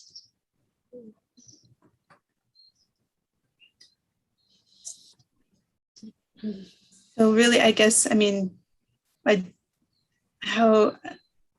realized that I sliced and diced our plant control work a good bit. I was trying to be very specific, doing a separate albizia proposal and our new devilweed project proposal. But however we might be able to recoup some funds in any of these categories would be helpful. Thanks, Springer. And I'll just jump in real quick. We'll take a break in about an hour, a lunch break. And what I'll do is make sure that in this column over here, with what we're recommending at the moment, it'll generate those amounts here. And then we can kind of look at it holistically. So don't worry about that you put in separate proposals. What we can do is put all the recommended award amounts together for each of the HISCs into this pink column right here. And then we can kind of take a look at that holistically and see how it compares to last year and have a conversation like that also. Yeah, I think Adam was talking a little bit about, lumping versus splitting your proposals. And I think the score wise, the more strategies you hit, the higher your score. So the lumping might be a smarter way to do it. But yeah, it's essentially, I think we're pretty much asking to continue the same work that we've done in the past, with the exception of adding the albizia proposal. And the devilweed is a new target species, but it's really just another, plant eradication target that we need to focus on, but of course, a very high priority one. Thanks, Springer. Christy, did you have a comment, question? Yeah, since we're just focusing on this one for now, and Springer said that it would fit the needs, I'd say just keep it and let's move on. Thanks. Okay. Fine with me. Sounds good. So we'll just keep that at that recommended amount in column K, and then we can move on to Oahu Invasive Species Committee. This is a proposal for early detection, rapid response, and I'll hand it over to Layla. Oh, it's me again. Okay, so this is from Nate from HISC, and this proposal seeks funding to continue to conduct ADR surveys for a variety of species in Oahu. And funds will allow HISC to hire an EDRR staff and support existing staff to resolve capacity issues. The proposal scored 53 out of 80, and it's currently 57% filled. Requested 242,000, and is currently the recommended amount is 138,000. And again, this proposal seeks funds to hire new EDRR staff in HISC, for HISC. And with that, if there is any comments or discussion from the panel, or if there are any questions to the applicant. Yeah, I think like Rob has said, for these bigger program asks, with what is recommended, which for this EDRR OS proposal, it's looking at 137,000. Would that support what is needed? I know the big thing is having that position filled.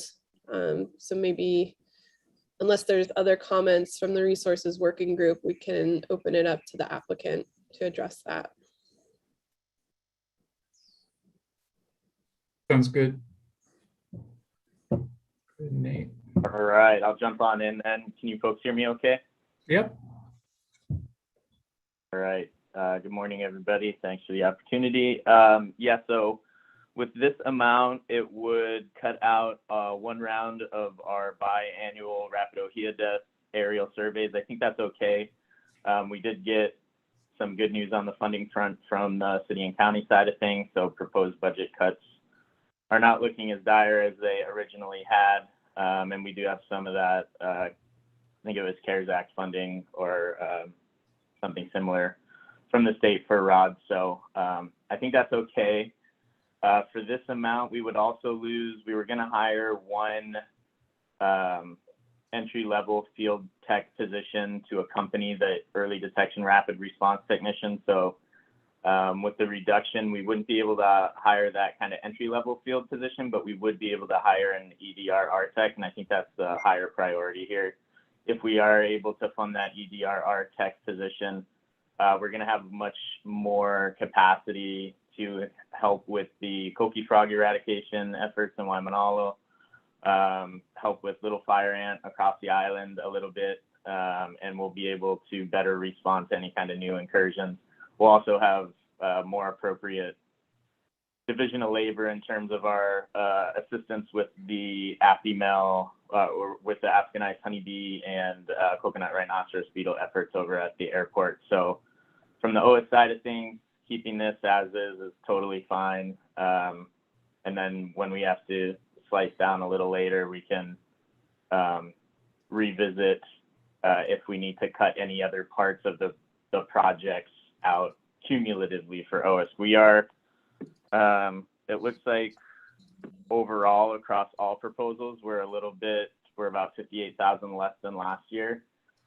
We do have some spreading pests that we need to address. So maybe we could talk about that and some of the other proposals, although it looks like I'm up next for the large scale control as well. But in terms of the EDRR proposal, I'm totally fine keeping it where it's at for now.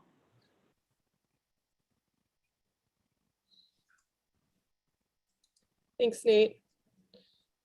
So I'm recommending just keep it as is. Hey, are you guys able to, do you guys apply for interns through Kupu and get any of that less expensive labor? Yeah, we do have, we normally get one Kupu member per year. So it was up in the air until we heard back about our county funding. So we are gonna move forward with that. And I've sent some emails out to Kupu. There's some folks on vacation at the moment that need to return before we iron out the details. But yeah, we'll be getting one Kupu member for sure. And then if there is still the opportunity for an INA Corps type member or group to assist with some of these things, that's definitely, they'll be helping out with EDRR efforts as well as some of our other large scale control species, target species. So we are looking into that, but. Thanks. Great, thanks, Nate. We'll just keep you on here since you're the next proposal. And this one is dealing with the management of, I think it's 5 of your top targets at OISC. So that includes Myconia, Tibicina, devilweed, Cape ivy, and Himalayan blackberry. So this is for ground and aerial surveillance, controlling those targets, land ownerships, working, with access permissions, And then there's also, to a lesser degree, a component of working with partners on biocontrol releases, and it supports positions at pretty much all levels within the Oahu Invasive Species Committee. So for this one, the requested amount was 841,000, just a little under 842,000. It scored 51. The recommended amount is just under 460,000. So that's what we're working with as the recommendation. So maybe Nate, unless members have specific questions, we can move it over to the applicant to kind of just address those usual questions, what you would be able to do with that amount, what might be dropped.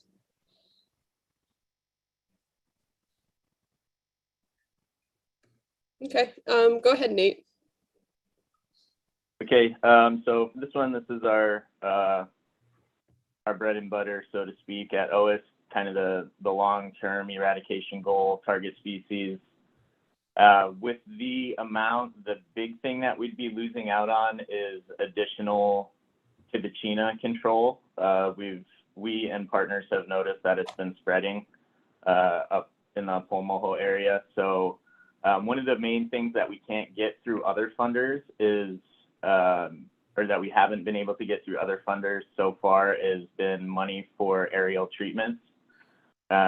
That's a really important component of our control program because there are some inaccessible patches of Tibicina just on the windward side of the Pomoho Summit in the upper Punaluu Valley. So I would like to get extra effort over there. I think for the most part, if we kept this amount as it is, we would be unable to secure additional positions, entry-level ISFA positions, to help with the increasing workload of Tibicina, and would be unable to expand much outside of what our status quo for Tibicina control has been up there. So just as a review of that, there's 2 core populations up there that are accessible by ground. We're able to get up there every other month to each core, so 6 times in a year. And that has allowed us to, for the most part, keep those populations under control, but not make any significant movement towards eradication of those populations. Since I believe it was earlier this year, some of our partners found additional accessible by ground populations outside of those core areas, and that's really concerning, and we'd like to jump on that as soon as we can. Based on the land ownership of those populations, there may or may not be too much effort from some of our partners, and it also depends on their funding situations as well. So I'd really like to be able to give a little bit more towards Tibicina, but in terms of keeping our capacity what it is, and considering that we're 58,000 lower than we were last year, I'd kind of just like to keep this as it is as well, if not increase it. But I know that's going to be a tough ask. So I guess my recommendation would be keeping it as it is, and OISC can do what we've been doing. We won't have to cut any current positions because we've had some folks leave, but we'll have to depend on some other funding in order to increase our effort towards Tibicina control. Thanks, Nate. There is a proposal from KMWP that also asks for funding for Tibicina control. Maybe you or JC could talk about, is there any overlap between those requests for the expanded work that's needed that could be covered in one proposal versus the other? Basically, could we take money from one of those recommended amounts and put it towards either your project or the KMWP project to kind of increase the surveillance that's necessary for Tibicina? Yeah, I can answer that just real briefly on my end. I think that the way JC and I have been talking about it is, so we have a buffering system around the core populations and now around the outlier populations. And from the OIS perspective, we were hoping for money for two outlier camping operations to just scour some of that buffer. If our partners could get money to deal with the outlier populations, any additional money for Tibicina that OISC acquired would go to surveys still within that buffer, but adjacent to those populations. And if our partners couldn't get funding to control those outlier populations, we would then use any extra additional funding for Tibicina efforts to go toward surveying and controlling any plants found within those outlier populations that we know exist. But I'll let JC jump in, and if this is an appropriate time, I don't want to hijack the meeting or anything, but I'll let JC chime in when is appropriate to talk about his side of Tibicina. Yeah, I think it's fine for JC to jump in now since we're on the topic, and we can just make sure that's addressed when we get to that other proposal that he submitted. Okay, yeah, I'll jump in super quick. Yeah, our proposal complements Nate's. Ours focuses on the actual control of those two new hotspots as opposed to that buffer treatment, as well as a comprehensive survey, basically down to the end of the conservation district to see if there's any propagules that have been washed down during high rains. So that way we really have a comprehensive understanding of the potential extent of this population, as well as the one that we've been managing in Paukuila stream.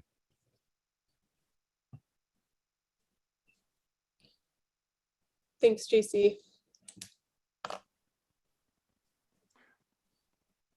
I don't know if there's any more discussion about Tibicina, but I am curious as to, with the Koki situation in Waimanalo, is OS asking for any funds to support efforts there, or HDOA alternatively? I felt like that's kind of a Oahu priority that I didn't see addressed in the proposals. And, Tibicina is a problem, but we're probably not going to make progress on it next year, whereas Koki is something that definitely looks like with the right amount of resources, we could achieve success. So I can jump in from the OISC perspective briefly. The big help for OISC in terms of assisting with the Koki population in Waimanalo would be that early detection rapid response technician. That position in the past has had the availability to move across species that are, I guess, non-widespread pest species pretty easily, depending on what amount of effort is needed there. So if we're able to get salary and fringe, which we do have funded right now in that EDRR proposal, for that EDRR tech, a good portion of their time for the next several years would be spent on the Koki population. And we were hoping that other ISFA or that other field tech, entry-level field tech position would be assisting HDOA with their needs from at the lead agency for the Koki response. But like you brought up, some Kupu people power can go to that as well. But the main thing for OISC is having that EDRR technician position funded. And I'll let HDOA chime in. They are the lead agency, and we do have a general kind of work plan in place. I know they're waiting on some funding to acquire some materials that we need to execute the plan, but it would be addressed from the OISC perspective through the early detection rapid response technician salary and fringe. Okay, thanks, Nate. I mean, I guess I would just say I would want to prioritize the EDRR technician then, who's going to work on that over weeds like Tibicina and some of the other weed targets, non-Myconia weed targets, I should say. I mean, the Myconia certainly is something we don't want to fall behind on, but I feel like some of the other weed targets, if we had to sacrifice progress on those species that have been ongoing for many, many years versus dedicating resources to you guys assisting with the koki. We would probably want to focus on that.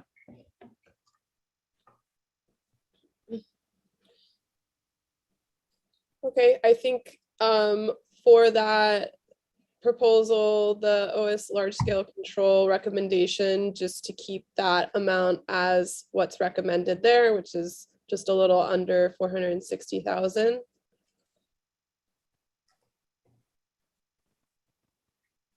Okay. With that, we'll keep the ball rolling here. The next proposal we have is from the Kauai Invasive Species Committee. This is kind of their general proposal, detection and control. So I'll hand that over to Layla. Yeah, so this proposal is from HISC, and this proposal seeks request funding for to provide support for HISC island-wide early detection and rapid response projects on high priority pest species. And this proposal funds approximately 50% of the HISC operational staff, and it scored 50 out of 80, and it's currently at 54% filled, and the requested amount was 823,000, and is currently recommended for funding at 442,000, roughly. So with that, if there are any questions, or maybe the same question that we're asking all the program managers, and I don't know if the applicant is here. I think she is here.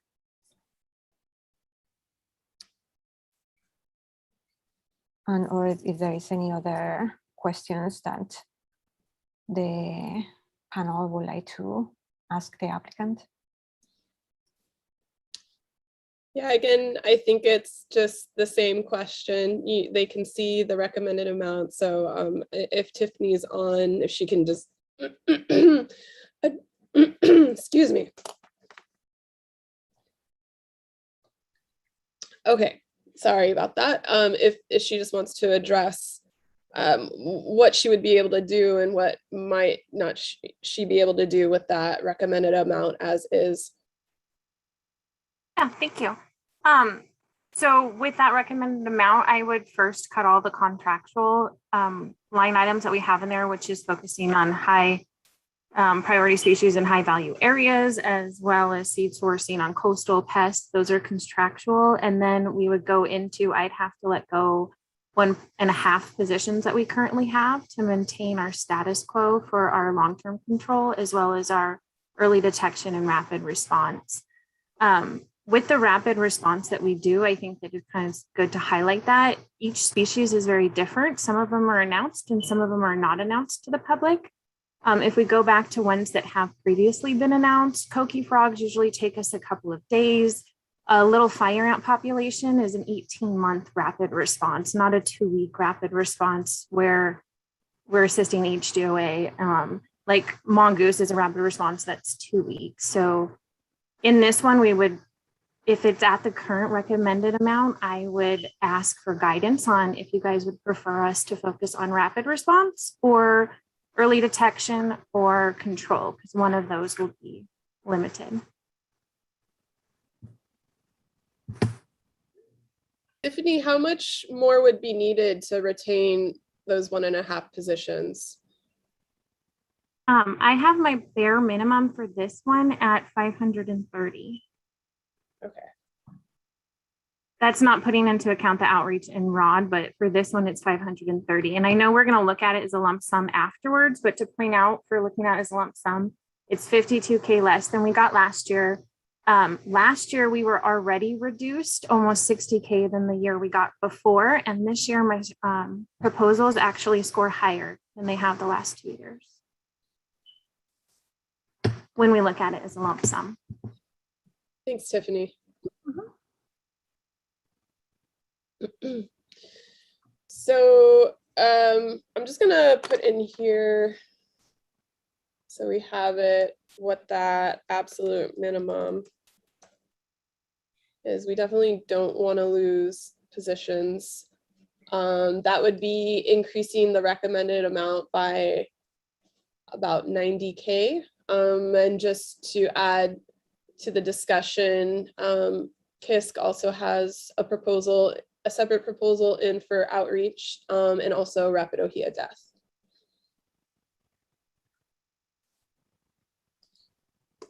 So sorry, Chelsea, the 530K is the combined minimum or the minimum for early detection and control? Just for, and Tiffany, correct me if I'm wrong, but I think it's just for this application specific to detection and control. That would be the minimum. Yes. Okay, thank you for the clarification.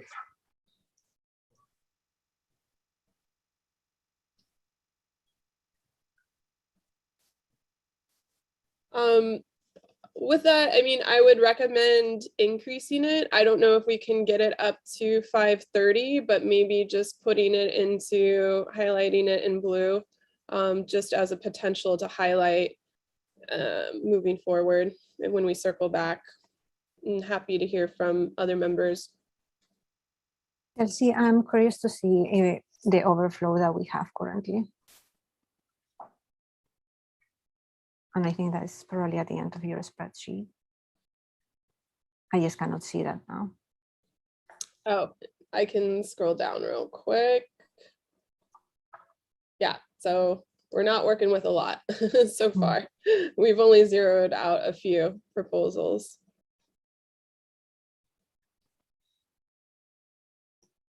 Anything else? If I'm only hearing one comment, I might just, I won't highlight it because it doesn't seem like we have a majority for increasing at the moment.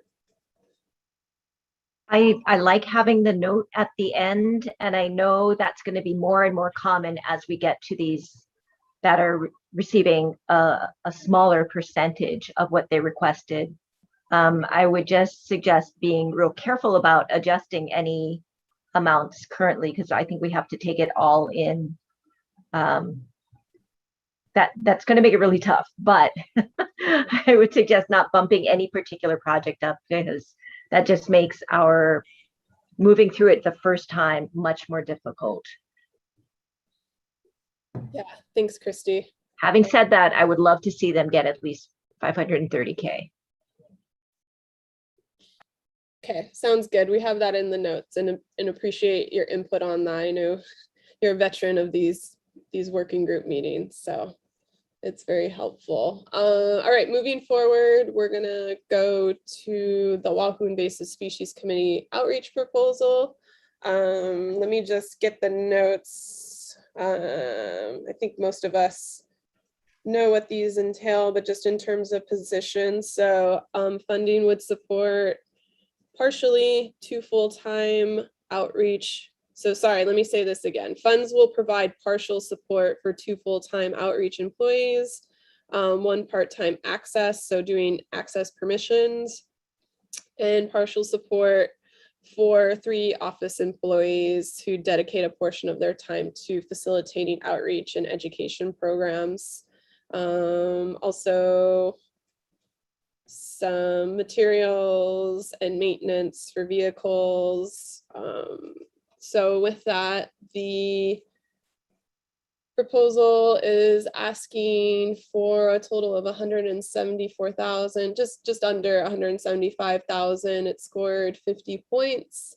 The recommended amount here is $93,708. Any discussion on that from members of the resources working group or specific questions for the applicant?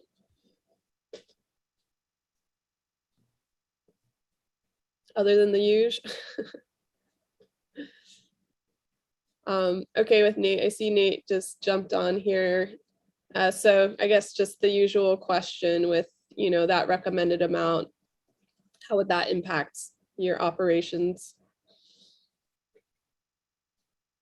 Yeah, so it would impact our operations from an outreach standpoint in that we wouldn't be able to fund our part-time community access liaison position, which I don't know if folks are aware of how much outreach to landowners is required on Oahu, given how many little tiny residences there are across most of the footprints for our target species. So that would hurt a little bit, but in order to keep our current outreach staff employed, we would need about $130,000 just in salary and fringe from HISC, which is not the only funder that's going to these funds. We have several other funders providing funds for outreach. So I would like to see that come up to 130 if possible.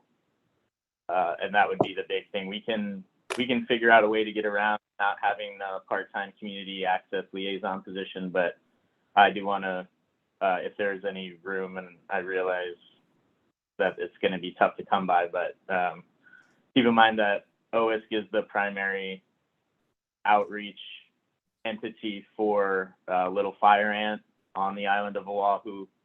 We do have increasing sites on Oahu.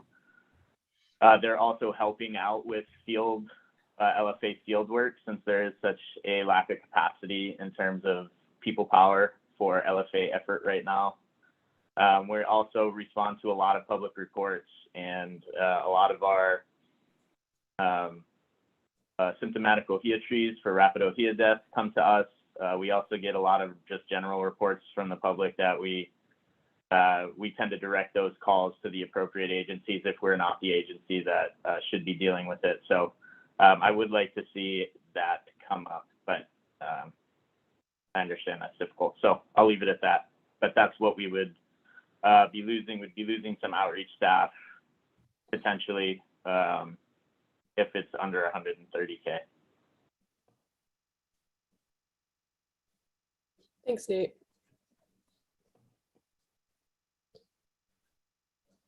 Anything else from members of the working group?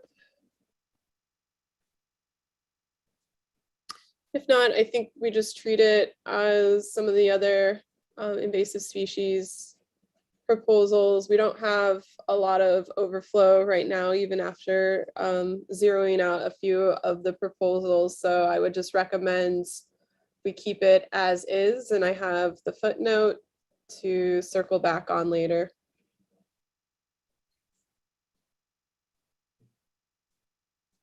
Okay, moving forward, move on to Big Island Invasive Species Committee's detection and control application, and I'll hand that over to Layla.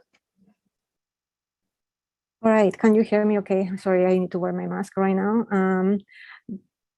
The next proposal is from Springer K from HISC, and it's detection and control of invasive species on Hawaii Island.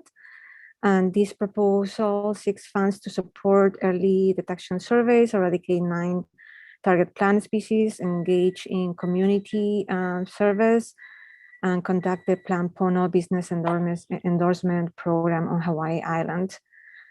Around 60% of the funds go to support critical HISC staff. This project will fund 7 plant detections or control staff at 50% of the time. And currently it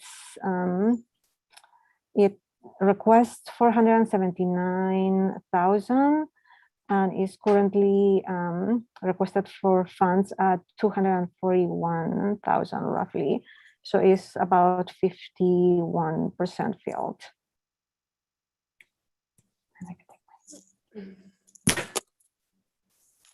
And with that, if there are any other questions to the applicant, or if it is the same all question to this to the applicant.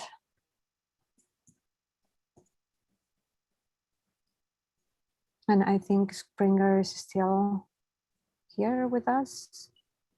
Yeah, if there's no specific questions, I would just say, looking at the overall picture, we'd be looking at cutting 2 technician positions. And I misspoke looking back at the outreach proposal. We would have to cut that program in half. We'd lose 2 of our 4 staff for the outreach team. And then for ROD, again, I'm just kind of lumping because it's, but we have the ROD proposal scored extremely low. So that would be one where I don't know if those funds are needed for federal match. Rob, I think it looked like more of our funds were coming out of the state budget this year, so it might not be as critical, but that would be, cutting at least one technician position. Yeah, so one thing I've worked with the invasive species committees on for the budget this year is their ROD request, because we did receive funding through the legislature, but it was federal stimulus funds. And we still need to meet cost share needs for our Forest Service funds that are also paying for response statewide. What Springer says is correct, basically. I encourage them to apply for half of their ROD budget through the HISC, and I'll try to cover the other half through stimulus funds. So it is leveraged. It's just we can't use those stimulus funds to match the additional Forest Service funding we receive.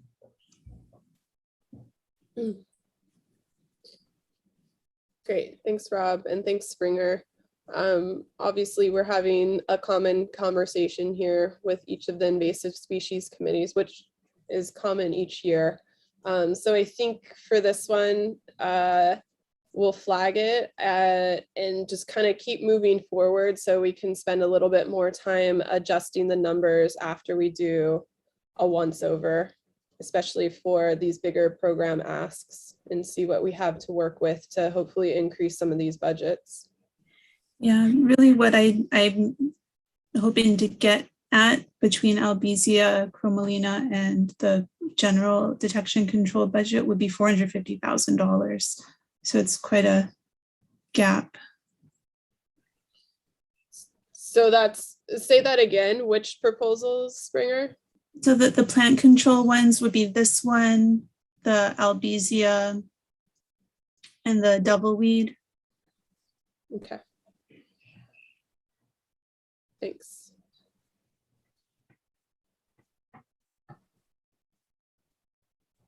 Okay, I have a note of that, but like I said earlier, during the lunch break, I'll spend time putting those formulas together so we can see holistically what each of the HISCs with what it is for the recommended award amounts, what that looks like.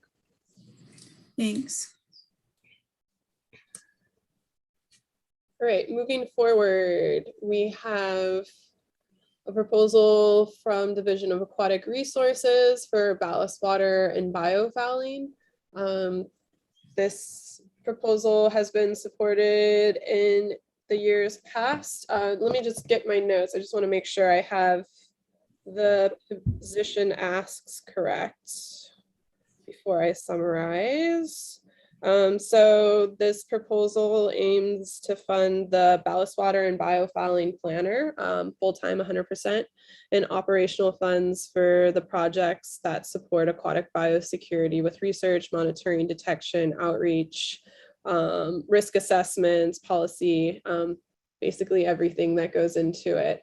So a program that HISC has supported in the years past. And so with that, it is, let me highlight just so it's easier for everybody to see. Requested amount was a little over 90K, scored a 47. With that, the recommended amount is almost just $45,587 for that.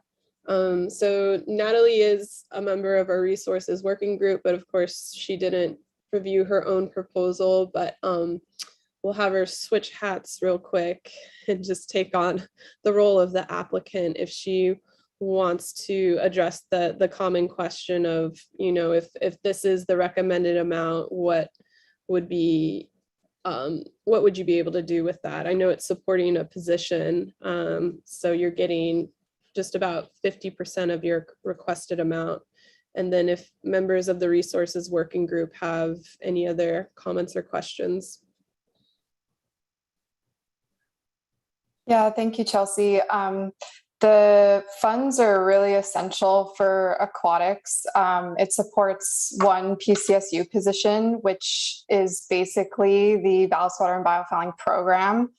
And it's the first line of defense to address the top 2 vectors of aquatic invasive species. My position is civil service, so I do have other responsibilities as well.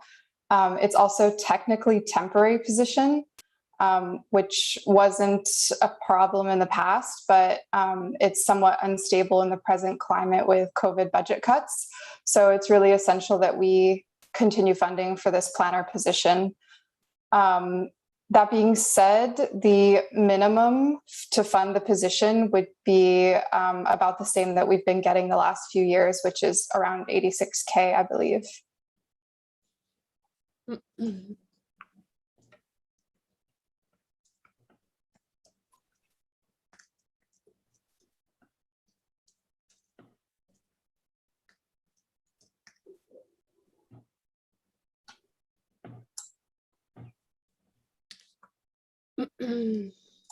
Any comments from any members of the resources working group? Or a recommendation on keep it as is? We want to highlight it to increase. I don't think we want to decrease it. I would like it to see it highlighted to be increased.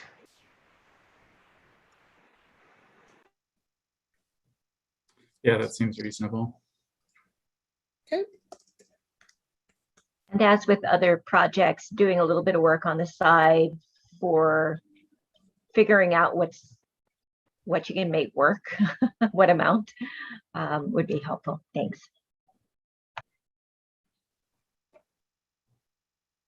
Thanks, Christy. And thanks, Natalie, for that. So we'll highlight it to increase, and then I have the note that, you know, I do know this position has been funded by HISC in the past at around this amount. So that would be nice to continue that. Okay, Leila, I'll pass it over to you for the next application. All right, so the next application is from HISC, Tiffany Canini, and is the Public Outreach and Education Proposal. The requested funds will provide salary for HISC Outreach Program staff and support for associated outreach materials. So around 40 to 50% of the funds go to actual project staff, and some other percentage goes to cost of materials and some contractual services. And the proposal scored 47 out of 80. The ask was 156,000 roughly, and is currently 51% filled at 38,000. So I guess we have the usual question for the applicant, and if there are any others from the panel, we can add those ones as well. And I think Tiffany is still with us. I am. With this current amount, all the contractual line items in the budget would be cut, but I can sustain my outreach personnel, which is 2 outreach personnel, one that's dedicated to ROD and one that's dedicated to the rest of the program.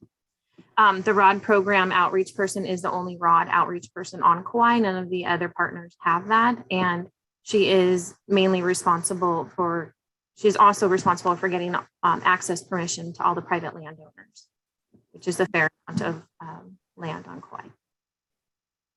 With this amount, I can keep those positions. Thanks, Tiffany. Is the ROD position for outreach also addressed in your ROD proposal? The ROD position for outreach is partially in this proposal and partially in the ROD proposal, as well as with the funds that we requested with Rob Hoff. He was discussing earlier. Thank you. Okay, this one recommending to keep as is.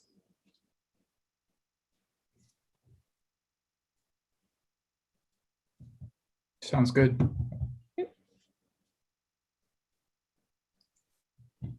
Okay, next one. Let me just. So just a heads up, we'll probably just do a stopping point maybe in like 10 or a little more minutes for lunch, and then we'll circle back. So maybe Rob will let us know when we'll be taking a lunch break, and then again, I'll put the time when we need to return back onto the PowerPoint. Yeah, let's see if we can get through this one and then maybe another one. We'll see, but won't we? Yeah, sounds good. So the next one is for airport biosecurity. This is supporting the Mamalu Poi Poi program. Again, Layla is one of the members of our resources working group, but she did not review her own proposal.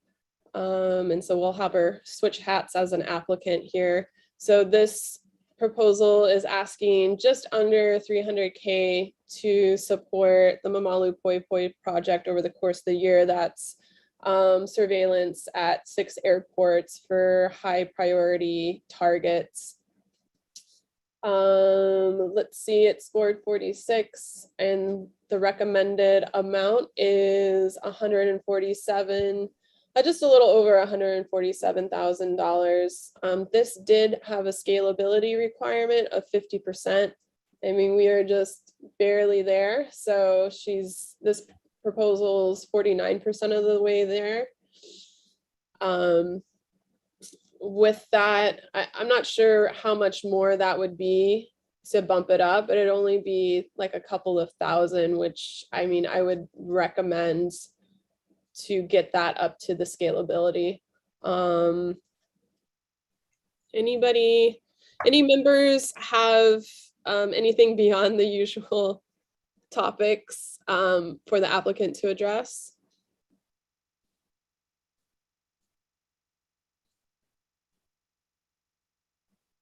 Okay, Layla, I'll hand it over to you if you just want to maybe talk a little bit, clarify the scalability, why it's at 50%, and maybe what the shortcomings would be with that recommended amount.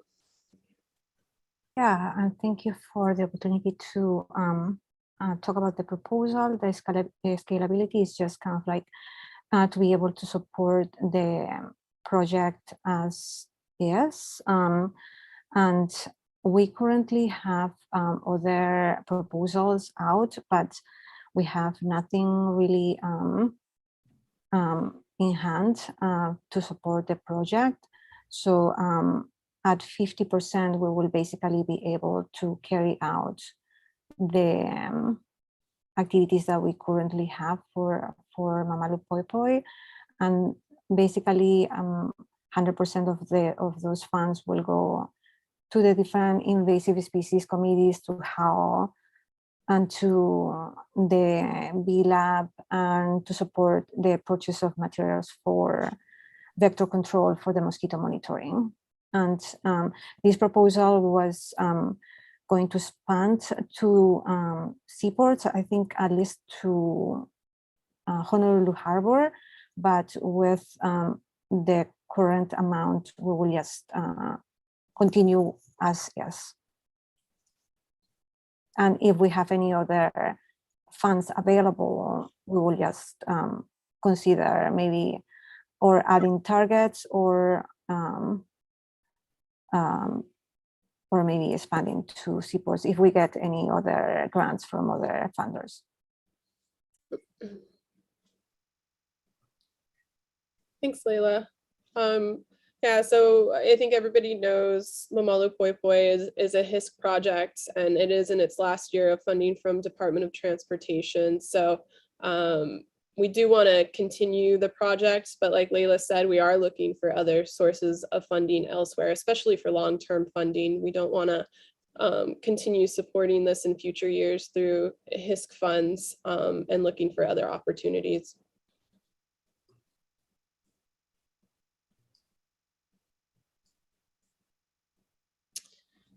Okay, with that recommendation, just to keep it as is, I think that's fine for now. And sounds like we just wouldn't do seaports, which actually might be advantageous at this time. Anything from members, any discussion on that one? No, that sounds good. I mean, I think expanding to seaports definitely remains a goal, and the partners will work on finding funds to do that eventually, hopefully. Yeah, great. Next one, moving along here, looking at the application for the mongoose toxicant. We kind of had a little bit of information about this earlier, but I'll hand it over to Leila. Yeah, so this project is from the USDA FS project, and this is a previously funded HISC project that now seeks to do laboratory trials for a product that is causing 100% mortality on no choice trials and 85% mortality in two choice trials. And now it's this phase to do some field demonstrations for that. So it scored 46 out of 80, and the total request was a little bit less than 66,000, and is currently recommended for funding at roughly 32,000. So it is 49% filled. With that, I don't know if there is any comments or discussion among the working group members. Or we just have the usual question for the applicant that was here earlier. Yeah, I would say the usual question, and taking that, you know, the more tools we have to address these pests, the better. I know there's the proposal for the good nature trap, and then also this toxicant. So. And I see the applicant is here, so you are welcome to speak and to address that question. Yes, I'm available to talk about that. Thanks to HISC support since 2018, we have a product that has gone through all the laboratory trials, and our next step is to move into the field with it under an EPA experimental use permit. So it's kind of an expensive phase coming up. We need some salary support for our term staff, and we have to buy a lot of radio collars for mongooses. And the goal of the field studies are to look at non-target interactions with the bait, collect any carcasses that might be associated, might be found in the study area, and have those analyzed, and also look at the fate of the mongooses in the study that are known animals, how much toxicant they consumed, and their fate at the end of the studies. So with that amount of funding, I could leverage probably more funding from somebody else to support other things, but it's unsure at this point. So, does the pesticide company contribute anything? They are providing all of the product and shipping it to us. So there's that. And but ultimately, you know, they don't have a lot of spare funding to put towards this either.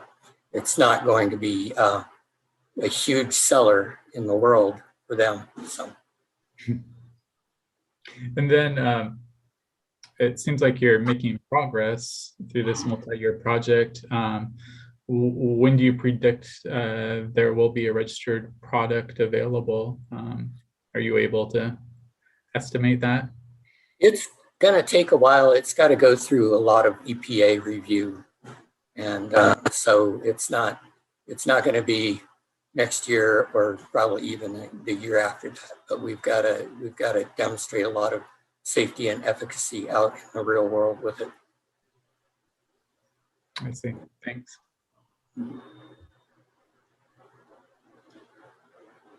So moving forward, recommendation to keep the proposal at the recommended amount.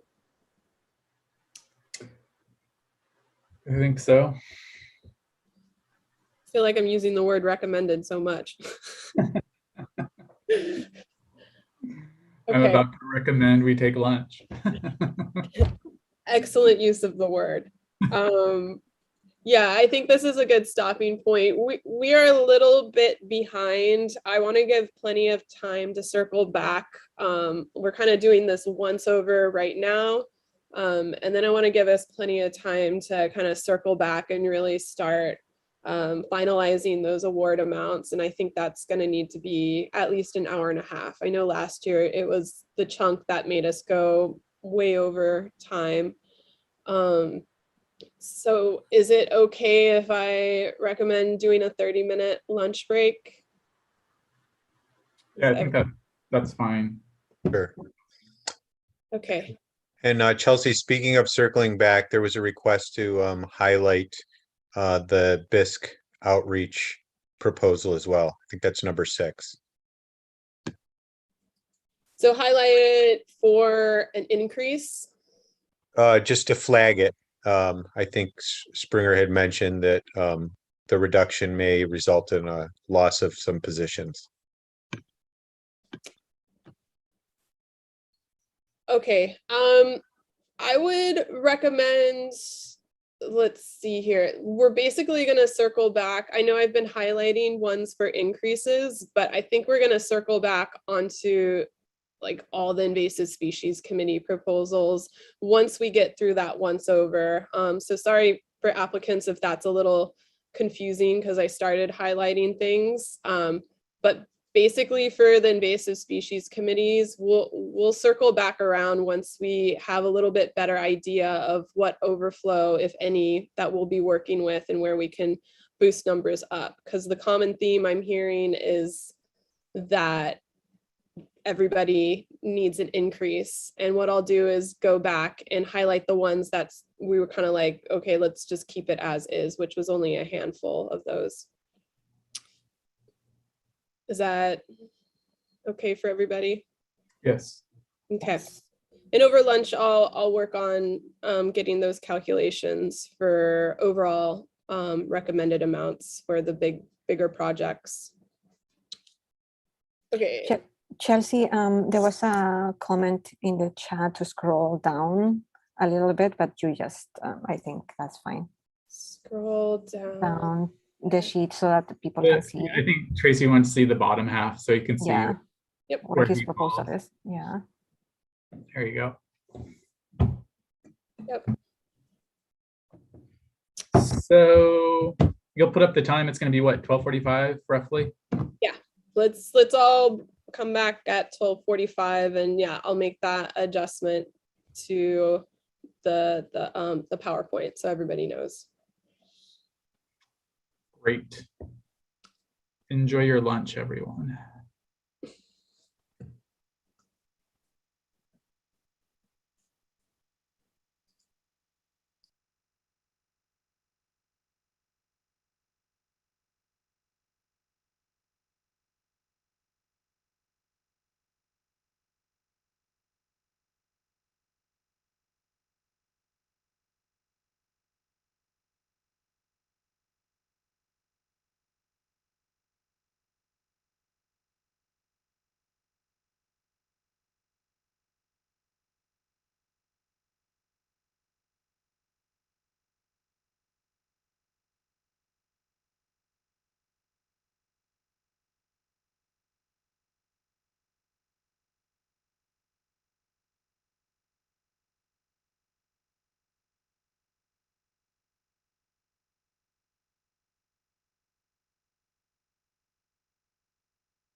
That felt like the shortest break ever.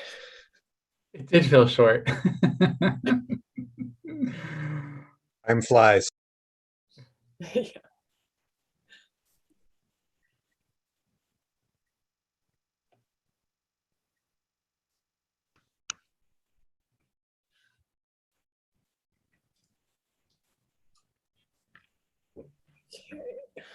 Okay.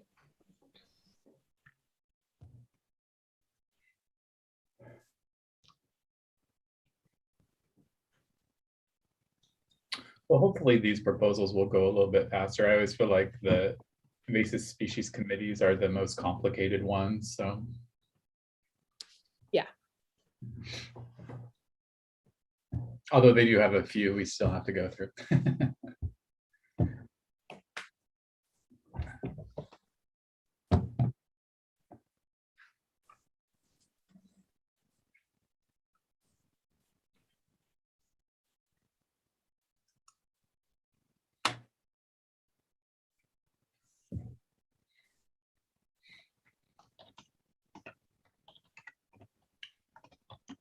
Should we get started?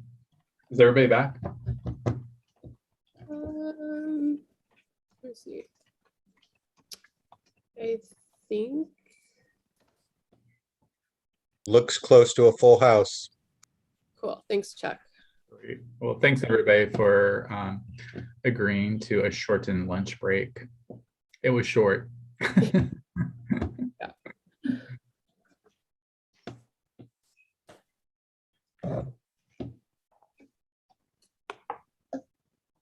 Okay. Maybe we can just, I think Justine from Department of Business, Economic Development and Tourism joined us. So just mentioning our other members of the Resources Working Group.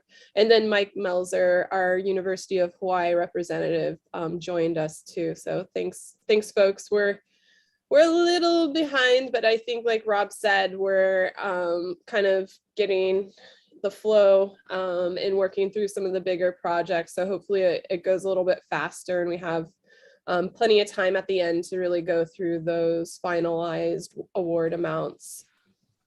The other thing I was going to say for members of the Resources Working Group, I know a couple of folks have to jump off at some points just to kind of show face at some other meetings. So that's fine if you have to step out, but I would really like to request everybody come back by 4 because we do need to take a vote on the final recommended budget just as subject to sunshine law, and we need a majority to do that. We're doing really well right now. We have pretty much everybody here, which I think is a first in Resources Working Group history. So thanks everybody for being here. With that, I think we can just get started where we left off. I'm sharing my screen, right? Yes. Okay, good.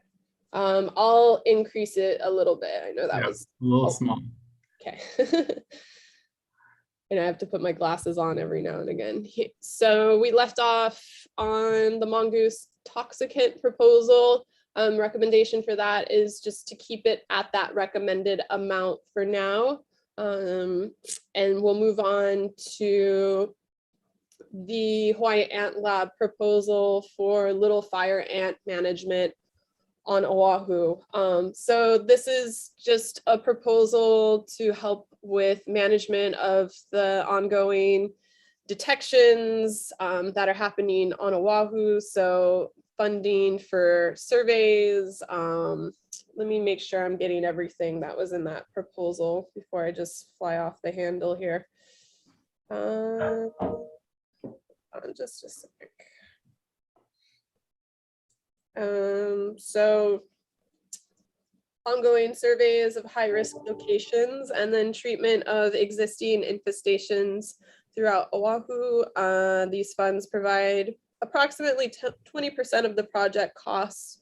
And then it just mentions that the remainder funded by Hawaii Department of Agriculture, but I'm not sure if that's the case at the moment, just with some reductions in funds at Department of Agriculture. So maybe just keep that in mind. With that, let's just take a look at the requested amount was for a little over 34,000. It scored 43. And the recommended amount from that is just under 16,000. Does any members of the resources working group have comments or questions for the applicant? Chelsea, I just wanted to note that there was an earlier chat from Cass, and he mentioned that if he get the amount asked for the previous proposal, that we could zero out this smaller grant. But The I full don't know. request for his first one, is that what you mean, Layla? Yeah, yeah, The 290 or whatever. yeah. Yeah.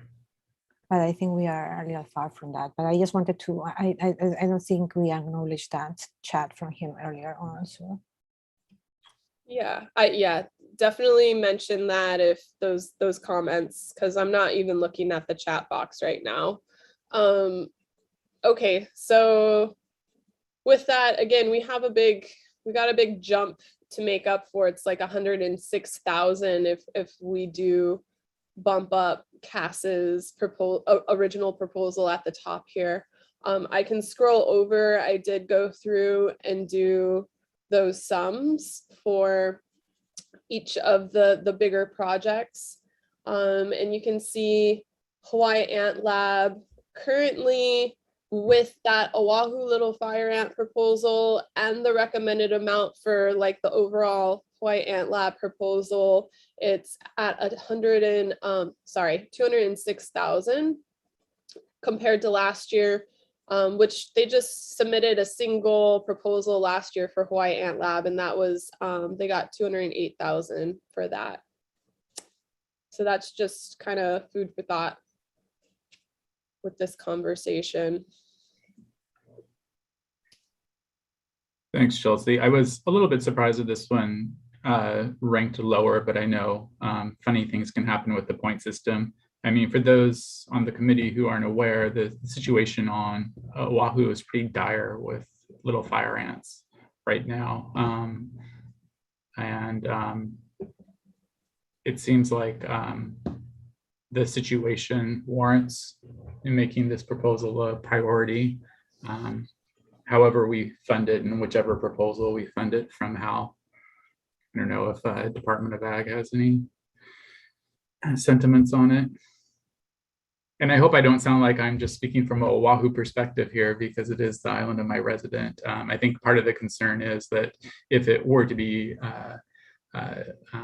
beyond control on Oahu and be island-wide, it would constantly be feeding into all of the other islands.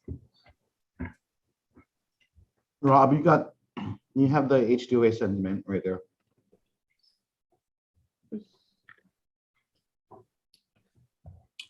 Okay, it seems like we definitely want to fund both these projects and increase the recommended amount as it is, which with the combined proposals is 206,000. I don't know if anybody wants to think about what would be a good number. We could also have Cass come on and just kind of talk about what that recommended amount would fund and what it wouldn't, what they would have to either drop off that proposal or both proposals.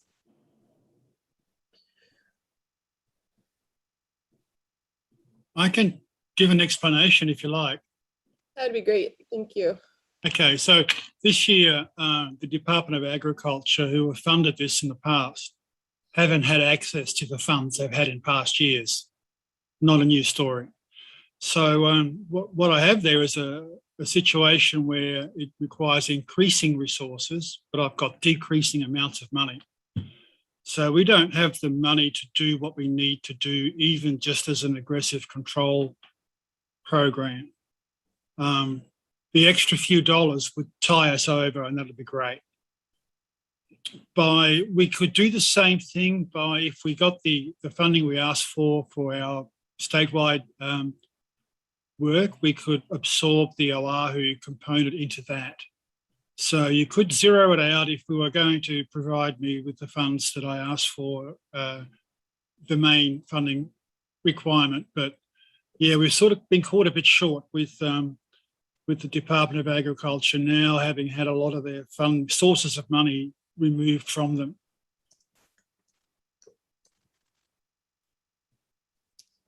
Well, I think that we've, in the past, I just want to mention, we have had projects, invasive species committees or projects like HAL take hits in their alternative funding. And HISC has always tried to kind of step forward and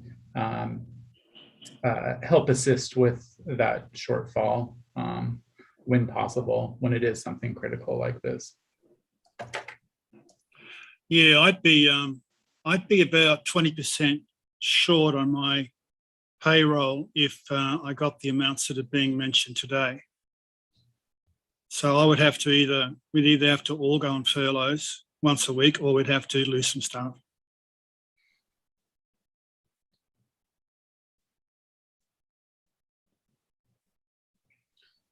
And then with losing staff, of course, as most of my guys are specialised, so we're really talking about cutting one of the entire programs, probably.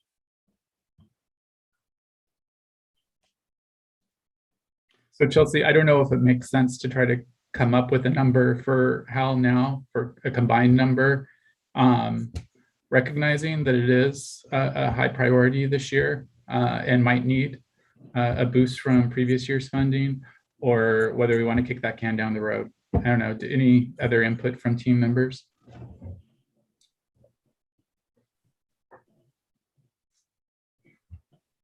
I guess I'm going to vote for kicking the can because we still haven't gone through all of them. And noting that there's a bunch that we want to try and prioritize putting funding towards. I think this is a really high one, but I still, I'd hate to change how we've progressed so far. Okay, that's reasonable. Anybody else? Maybe we can at least highlight it like the other ones. Okay. We'll highlight, and then I have a note, if we're increasing in that top proposal, that might make up for this one and we can zero it out. Okay. Moving forward, the next one is a proposal from KMWP. We talked about this a little bit earlier, what the overlap is. It includes survey and management for Tibicina in the Coalaus, and then also having a dispersal mechanism for the strawberry guava biocontrol agent Tectococcus ovatus, and the use of unmanned aerial systems to do that distribution. So this proposal is requesting $91,676. It scored 42. The recommended amount for it is $41,240. And so with that, we can have our conversation. Any comments or questions from members of the resources working group?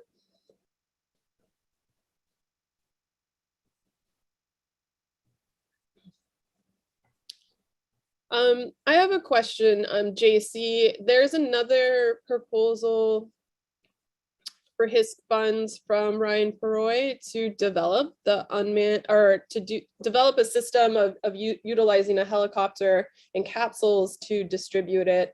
I'm just wondering how the unmanned aerial systems, has that been proven to be effective at distributing the Tectococcus ovatus? Is one method better than the other? Is it best to have both? And I'm not even sure if you're aware of the Peroy proposal for that either. So if not, we can ask him to talk about it. Yeah, no, I'm not aware of his helicopter dispersal. Sounds super cool though. I think the more tools we have in the toolbox, the more effective we're gonna be. Yeah, ours, so the Tibber stuff is pretty straightforward, and I talked about that earlier. The SciCat biocontrol distribution is, this year we did an analysis of all the distributions kind of across the island, and we're going to be continuing to focus on strategic, I guess, dispersal, primarily on private and county and federal lands where the state guys can't go. This complements Andy's proposal too, I think, though I don't know much about that. And then we are in the process of developing a UAS deployment method. It's looking pretty good. I mean, it's kind of an adapted BOLA method, which Tracy uses pretty effectively, but allows us to expand the reach. But yeah, I don't know, does that answer your question? Yeah, thank you. And Chelsea, I know Tracy Johnson is a collaborator on all of the strawberry guava biocontrol proposals. So if it's necessary to talk about them together, he might have information to offer as far as the individual merits of them. Yeah, thanks, Rob. That might be helpful. And I can't remember if anybody actually evaluated all three proposals, but they're definitely hitting on different aspects of distributing and doing more widespread dispersal of this biocontrol agent for strawberry guava. Darcy, did you have something? Thinking how I'm going to phrase this. Given the limited money, one of my concerns with the different Tectococcus distribution proposals is more that Tectococcus acts slowly, and it works best in accord with an integrated management plan. So while I would like to see Tectococcus more broadly distributed as a whole, should we be funding distribution of Tectococcus in the absence of other integrated to areas where there's no other integrated tools being deployed for the control of strawberry guava? Mm-hmm. So just my comment. Yeah, thanks for that, Darcy. Is there anything else? I mean, this proposal takes kind of, it's almost like two proposals with the Tibicina management and then the strawberry guava management. Is there anything from members that clarification or anything else? I guess my question is, I'm just curious how this would work with the unmanned aerial system. Like, you'd be dropping infested branches or something into the tree, and would they be able to establish that way? Yeah, thanks, Janice. I'll just pass it to JC to address that. Yeah, so I mean, in short, we're dropping essentially like a long line and draping it across a canopy, and tethered to that line is a series of small inoculated branch tips.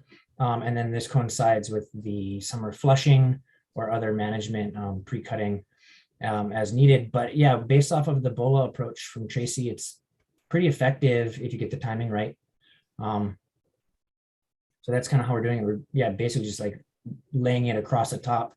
And just to further clarify, our proposal isn't to develop the SUAS methods. That's what we're doing this year. This would be to continue to disperse strategically the biocontrol across the landscape in conjunction with other efforts and access. So it doesn't include any helicopter time or anything. We're covering that through other proposals. So this just kind of allows us to integrate this into our overall management across the Ko'olau and establish additional sites. Yeah, thanks for the clarification, JC. So I did see in the chat that he was okay with the recommended amount. Any comments on that? We can keep it as is. We can flag it. You can round it down. This is JC. If you want to give it an even number, go for it. Okay, we'll take that. Yeah, we can round it down to 40,000. We don't need to finalize it. We can just put it in there. Okay, I see a nod, so do that. And moving forward. Okay, the next one. Okay, so I can do the summary for this one. This is a proposal to support Rapid Ohia Death Extension outreach over on Hawaii Island, a really important position over there. And this proposal is asking for just under 76,000. It scored 42. And the recommended amount from that is just a little over 34,000 with that. Let me just make sure I'm not doing any injustice to that summary real quick. So it's for 1 year salary for the educational specialists that manages Rapid Ohia Death Extension on Hawaii Island. They aim to reduce the human transmission of ROD by educating forest users on sanitation, educating land managers on protecting Ohia, and of course working with all the partners. So with that, any comments, questions from the resources working group?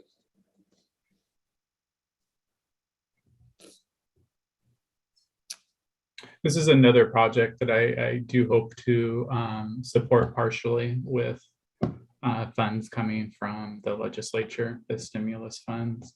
But as far as the overall resource need and how the amount, how far that would be stretched with the other resources, JB would have to answer that, if anybody. So I'm back online if you have any specific questions. Hey, JB. Yeah, I'm trying to do double meetings today on 2 screens, so it's, but I'm here. Yeah, JB, I think Rob's question is, I don't know if you heard earlier, so your total requested amount is around just under 76,000, but with the recommended amount that comes out of the score in available funding, it's saying it's giving us a number of just a little over 34,000. And just the question is, you know, how would that impact your project and just kind of some food for thought for us? So it's the funding is all going to salary. So any money of salary is good. So I put in for a full year of salary. And that's a little less than half a year that's left in that, but that's good to have half a year's salary.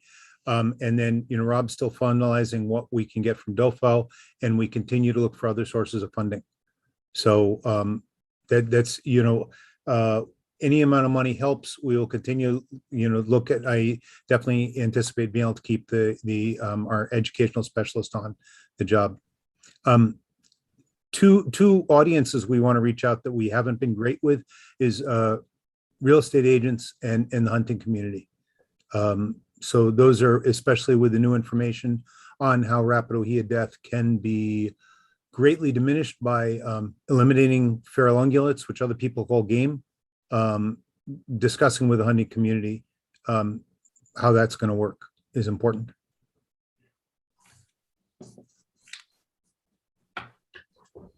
Great, thank you, JB. I think with that, and just, you know, knowing that there might be some other sources of funding to help support this position, I would recommend just keeping it as is, just that little over 34K. Yes, that sounds good. Okay. Moving forward, we have a proposal for 2-line spittlebug. And just a little caveat with this one. So because this is a public meeting and subject to sunshine law, I think most of you saw that there was the ability to submit testimony.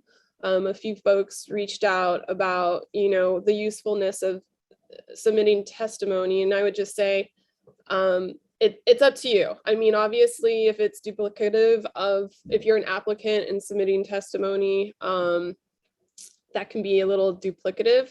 But for this proposal, another agency or organization did submit testimony. I sent that to members of our resources working group before the meeting so they could review it. And I'm not going to read 2 pages of it, but it's on behalf of the Cattlemen's Association, which this proposal is targeting a pest that is impacting grazing pasture lands over on Hawaii Island, which is affecting the ranching community over there. So there was a letter of support, asking to fund this project moving forward. So I just have members and the resources working group just take that testimony into consideration, if you like, with this conversation. So moving forward on that, let me just get a summary here.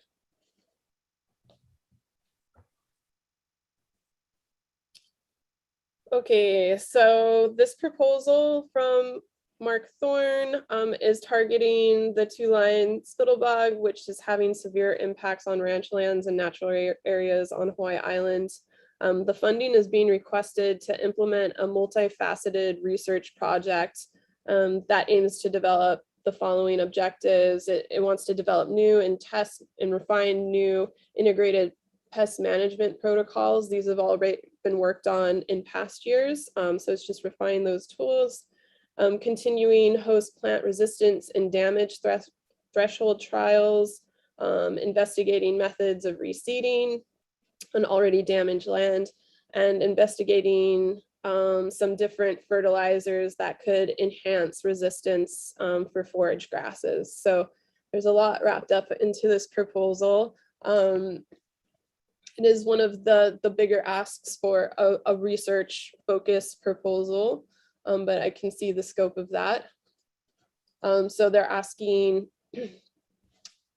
$421,322. It scored 42. And with that score, the recommended amount is just under 190,000. With that, I open it up to the members of the resources working group. Any comments and discussion? From the department side, I just want to make a couple of statements. First, some of you may be aware that the legislature and the governor approved some funding to go to 2-line spittlebug activities. That's recovery stimulus funds. We have not, the department hasn't fully identified whether we're going to be able to use the ARPA funds in this way. And I should also emphasize that this would not fund any of the work proposed by Mark Thorne.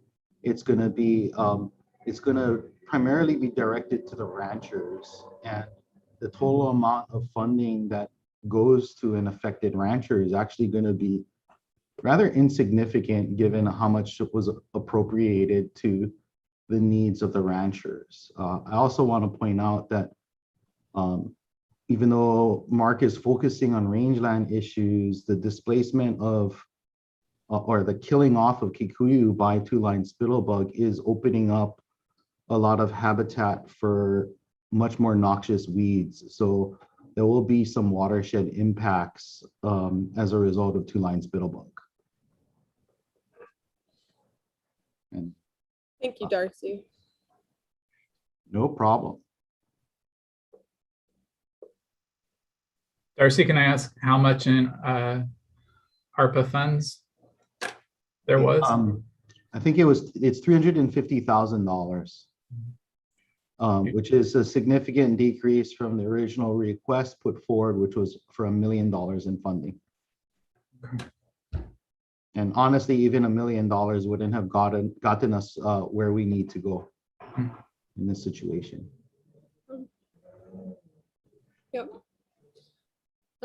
Yeah, it definitely feels like a pressing need, and I know that's a big big thing to say in this group of applicants right now. Maybe we can hear from, I think Mark Wright is also part of this proposal. So I don't know if Mark Thorne or Mark Wright are on, but maybe you could speak to the recommended amount for this proposal, which would be, oh, I'm losing it already. Here we go. Just under 190,000. Yeah, hello, this is Mark Thorne. So thank you very much for giving me the opportunity to speak. And if Mark Wright wants to add in, and if he's on board, I welcome him to speak up too. So obviously we asked for a fairly large amount. This has been based on, we've been getting funding for the past 4 years through Hawaii Department of Agriculture.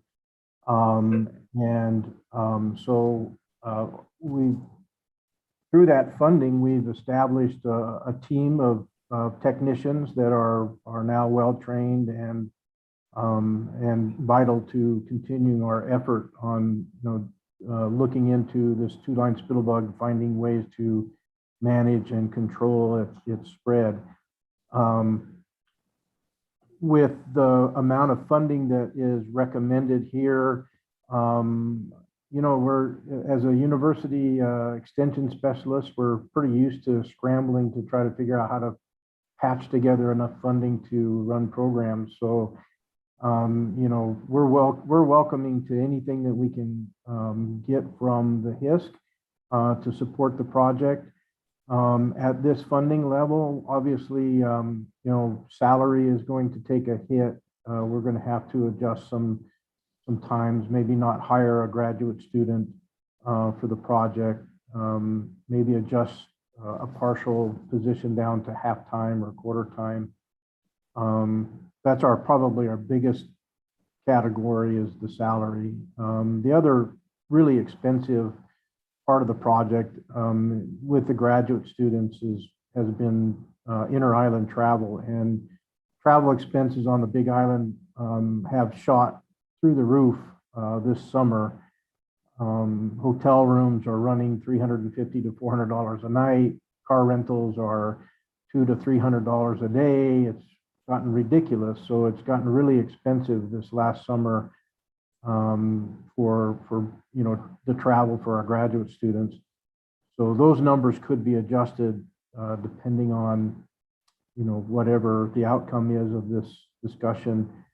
I will say that the work is critical right now. The rate of spread of this pest is astronomical. It's at about 35,000 acres a year. It's expanding its range. The damage to the resource is terrible. When the populations reach certain thresholds, it kills the grass outright, and the amount of and variety of weeds that come in is tremendous. And as far as an impact to the livestock industry, it could evaporate the livestock industry within a matter of 5 to 10 years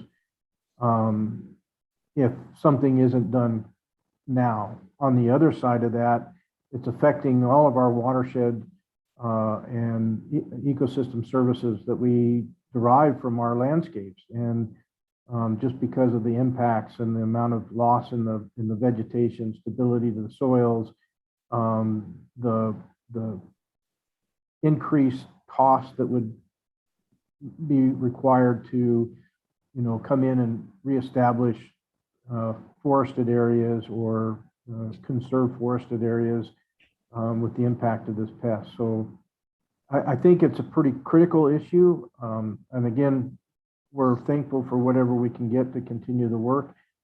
We're obviously looking in all kinds of areas for funding for this project. And so far, we've had a little bit of support on the federal side through the ARS, through some pass-through funds through the university. But the bulk of our funding so far has come from Hawaii Department of Agriculture. I just want to state that, like Cass's situation, the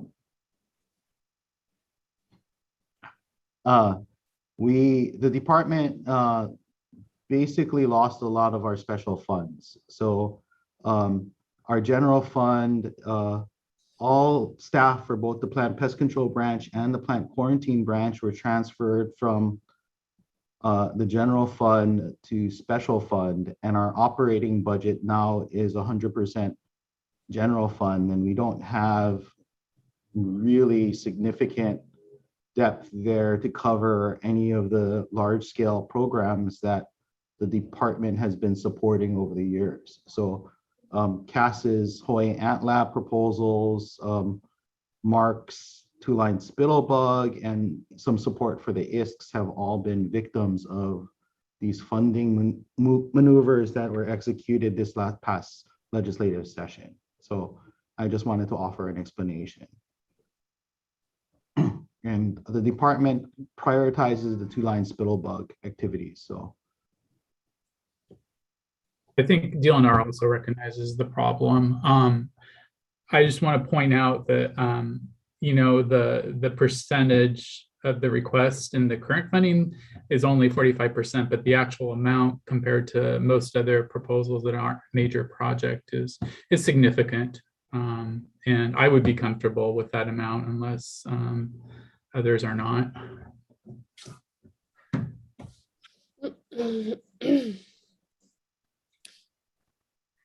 Yeah, I'm comfortable with that amount, and I think there's been some clear advocacy for supporting this proposal in some way. Anything else from other members? Okay, moving forward. Layla, I'll pass it to you.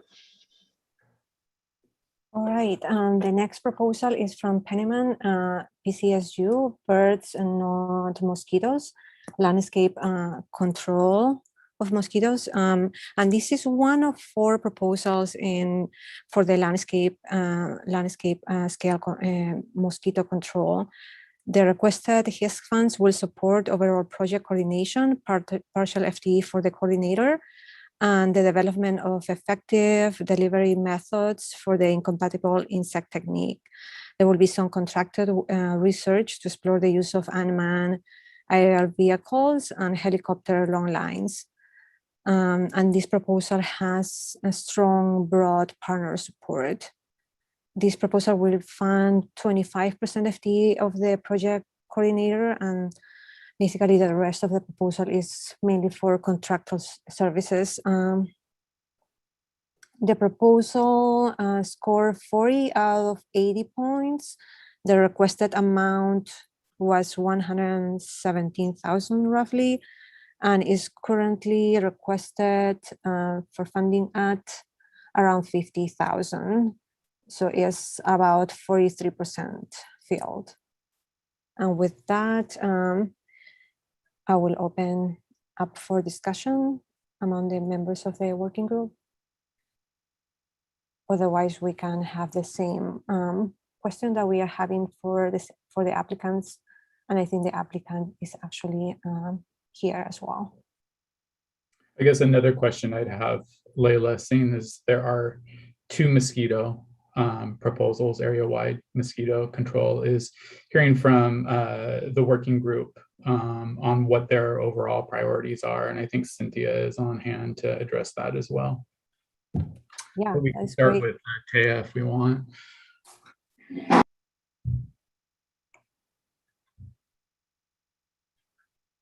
Sure, I'm available to speak if you want me to do that now. Well, we actually didn't buy the lot. It was wrapped up. Or would you rather hear from Cynthia first? What's your pleasure? Go ahead, Tia. Okay. Kind of address the usual question about the recommended amount. Sure. Yeah, and I'm going to stay off because my internet connectivity is not that great at the moment. So yes, as I think you're all aware, landscape scale control of mosquitoes was identified as a key priority in the HISC CGAP strategic plan, both for public health and to save our endangered honey creepers. The situation is growing increasingly dire for some of our honey creepers, especially on Maui and Kauai, where the populations are plummeting due to avian malaria. Continued state support is extremely important on a number of levels. We need and are seeking significant support from federal and private sources. And the ability to demonstrate that support will be super important, not just for this proposal, but also for the other three ones, number 27, 36, and 39. If we kept a portion, the same amount for the coordinator salary, the portion of the coordinator salary as currently recommended, that would leave about 20,000 for contracted research. We need to explore different delivery options simultaneously. And while it would be great to have additional support, given the other overall requests plus the other mosquito proposals, it would be fine to keep it at the recommended amount. And I would also urge you to consider funding those other mosquito related proposals at the requested amounts, or at least as much as you can. Happy to take any questions.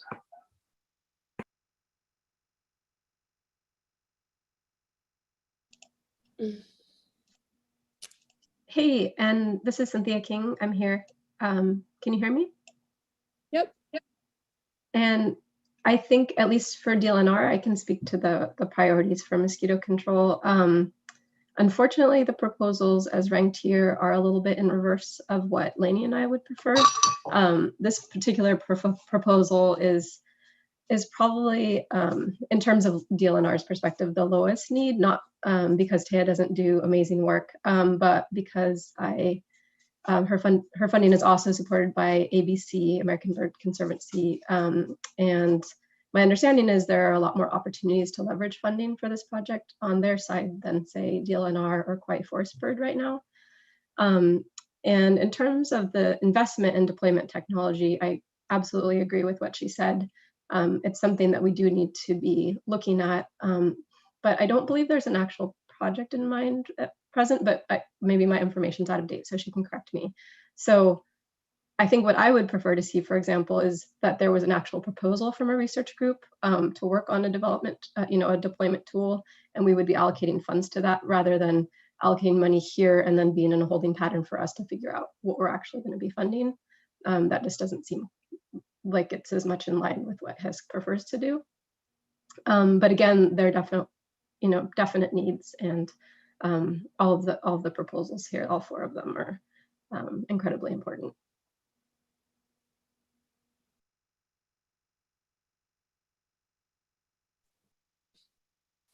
Great, thank you, Cynthia. And Rob, did that help kind of clarify the priorities for that steering committee on landscape scale control of mosquitoes? Yeah, that's helpful.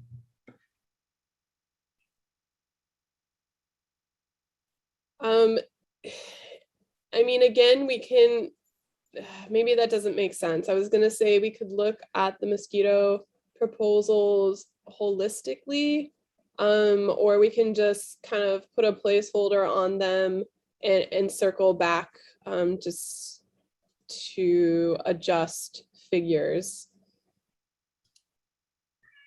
Yeah, I will second that. Like, I think we haven't done that for other proposals. Like, so I think maybe we just go one by one, and then maybe we just, at the end, we can look at it holistically. Or, so you want to come back to it and look at whether we want to rearrange the amounts, or? I would say, yeah, for now, let's keep the recommended amount as is. And then as we work towards the other mosquito proposals, like what Cynthia was saying, some of these other proposals are a higher priority compared to this one.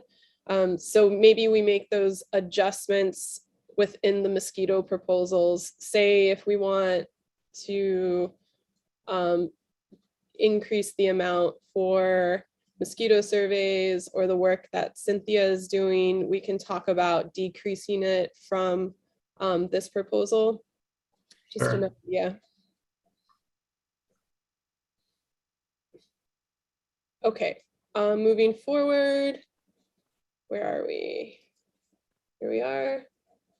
Okay, so this is Quiet Invasive Species Committee and their rapid OHIA death, basically early detection and rapid response, which obviously is a growing need and problem over on Kauai. So this proposal was requesting 106,000, just a little over that, and it scored 39, and it gave a recommended amount of just over 44,000. All right, so any questions, comments from members of the resources working group?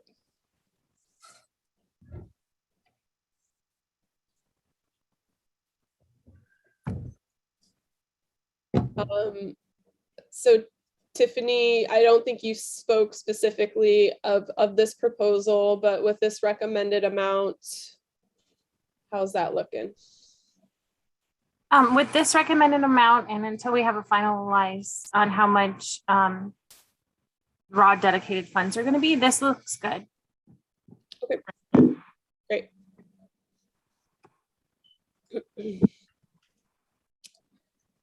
Okay, what I'm gonna do is just skip over the KMWP one that we discussed earlier in the scalability section, because that we'll go over that in our second round. So I'm going to move on to Mark Wright's proposal about Mamake pest. Let's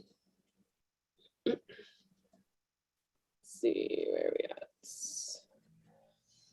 So this project investigates the distribution and the threats posed to endemic plants and insects and the potential impacts of resident natural enemies of the Ramie moth, which was discovered in 2018 on Maui, and it was found defoliating mamaki plants. So this is kind of just doing some basic distribution and biology work on the Ramie moth. This proposal is requesting a little over $41,000. It scored 32 points, and the recommended amount is just over 14,000. Any discussion on this project from members of the resources working group? I'd love to see the project happen. I don't know whether 14,000 is going to get Mark what he needs to do it, but it is one of those, another introduction that, we just can't keep up with, but could have significant impacts, and it would be good to just get some basic information on it. Yeah, I can comment quickly. that'd be great. Thanks, Mark. Yeah, since it was first detected on Maui 2 years ago, I think 2.5 years ago, we've since found it in quite large numbers and quite broadly distributed on the Big Island, where it occurs in the new sort of startup mamaki farms, and also out in the conservation areas. We found it's remarkably widespread and actually quite abundant in some places. So I guess it's getting more worrisome than we thought. Previously it was restricted to a small distribution on Maui and it was extremely seasonal. It seems to be less seasonal on the Big Island, and seems to have quite significant impacts.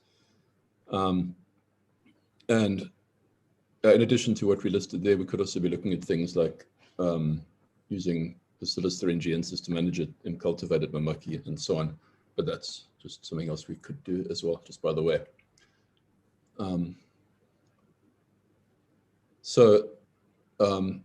Also, again, since we submitted the proposal, again, like last time, I was able to get support for the grad assistant working on the project for Michelle Au.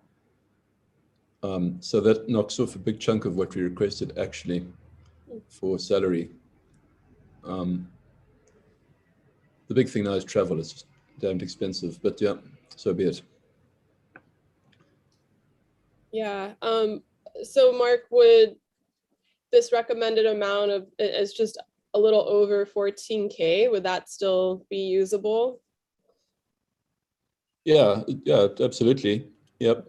Yeah, the fact that I have the GA, the grad assistant salary covered, makes a huge difference. So yeah, 14. So it'll get us a lot of stuff done, sure. Yeah. Yeah, unfortunately, we have to travel the whole time to do this, and we can't actually bring it back to Oahu. So we have we have to try and do all the captive work over on the Big Island as well. So it just requires frequent travel, which is unreasonably expensive right now. But so be it. Yeah, I mean, we'll take that for sure. Yeah. Mark, let me know if we can help out with on-island transportation to field sites and doing surveys. You know, we might have forestry staff who can go out on surveys with your people if you're going on, you know, into forestry. Yeah, great. Thanks, Rob. That would actually be quite good, I think. Anyway, just to have them go along and see what to look for. Absolutely. See where it is. It would be grand if they could do that sometime. Yeah. Cool. Yeah, we've been fortunate that the people out at Komahana have actually offered to let us use vehicles from there. So that helps us a whole lot now. Yeah, that's great. Thanks, Rob, and thanks, Mark. We'll recommend keeping that amount as is right there, just a little over 14K. Thank you. With Rob's help. Okay. Moving forward, so we're coming into some of the biocontrol projects. Let's see, Layla, I'll pass it off to you for that. Yeah, the next proposal is from Tracy Johnson from the USDA Forest Service. And this is for natural enemies for biocontrol of Albizia. And this is a project that has been going on already. And with the requested funds, the applicant will continue the collaborative work with Indonesian and New Zealand researchers to continue studies on a Europhyte mite and a stem boring weevil. And this project is non-contingent on travel and will pay for one postdoc and one technician. And there are some contractual services for genetic analysis of Albizia and some for the collaborative work. And this proposal scored 32 out of 80, and the requested amount was 191,000. And currently is the requested, the funding that would go to the applicant is about 65,000. So it's 34% filled. And I think Tracy is here with us if he wants to answer that same question that we have for all applicants. And if there are any other questions to the applicant, I think we can start the discussion first among the working group members. And maybe a suggestion. I don't know. I can't remember if we've done this in years past, but does it make sense to discuss it at all of Tracy's projects? I think he can see them, the recommended amounts for each of those up on the screen. And then I just did a cumulative of just his biocontrol projects. I know there's others in here. So right now, the recommended amount is pretty significantly less than what has happened in the past, at least compared to last year. So that's just kind of looking at, I think there's 3 proposals for continuation of already existing biocontrol research that the Forest Service has been taking on. Yeah, I was actually surprised that this Tracy's proposals were kind of like in the lower side, like just for the scoring. Yeah, I was a bit surprised about that. Yeah, and I think it might just be one of those things with the priorities, and it's only, you know, he's only selecting specific biological control and only fitting into that category. So it's definitely something to think about, but that's the point of this meeting, is so we can have those discussions and we can really look at, you know, what last year's funding was and have that discussion. If this is a HISC CGAP's priority, then, you know, how do we increase that if that's the decision we're making? So sorry, I'm scrolling aimlessly right now. So let me just highlight that. And Tracy, you can either we can talk about the proposals one by one, or if you want to talk about them all together, we can do it like that, whatever is easiest. But I think it's just that question on this recommended amount. What would you be able to do with that? What wouldn't you be able to do? Sure, I can talk about them all together.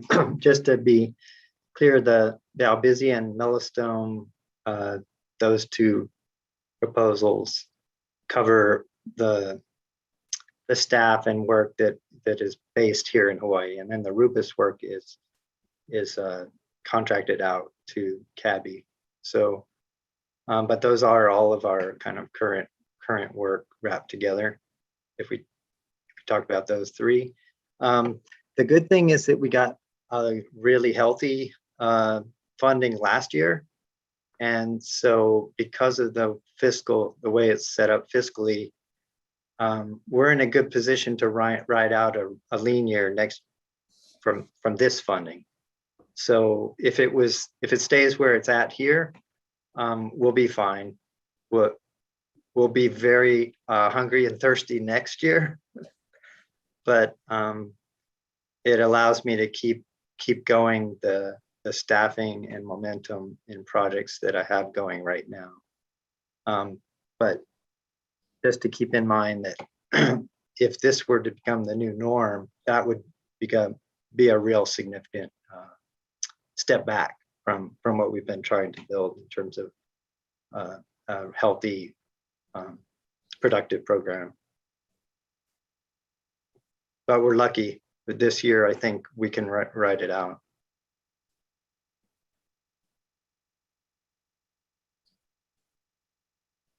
Okay, that's very helpful. Any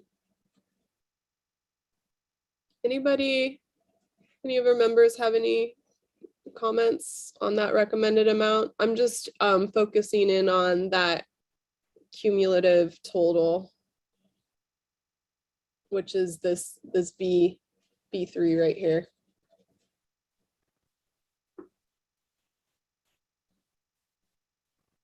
And that includes all three of his proposed projects, correct, Chelsea? Yes. Okay.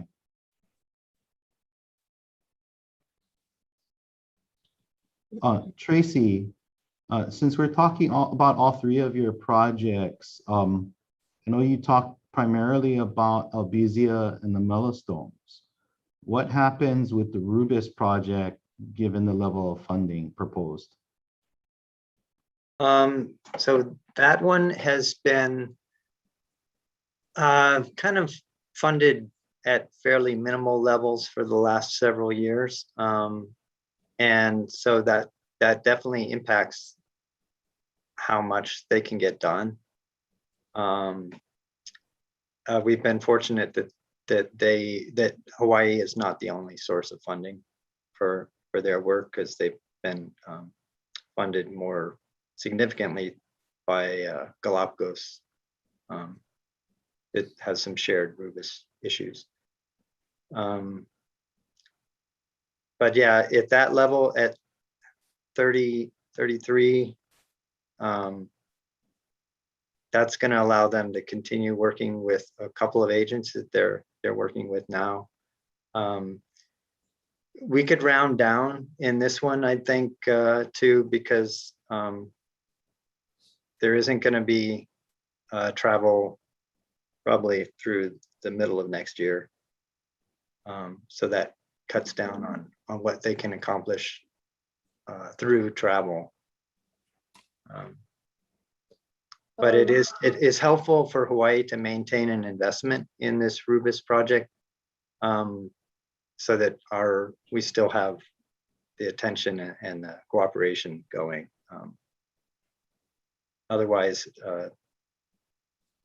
it may trail off and we wouldn't be able to start it up again.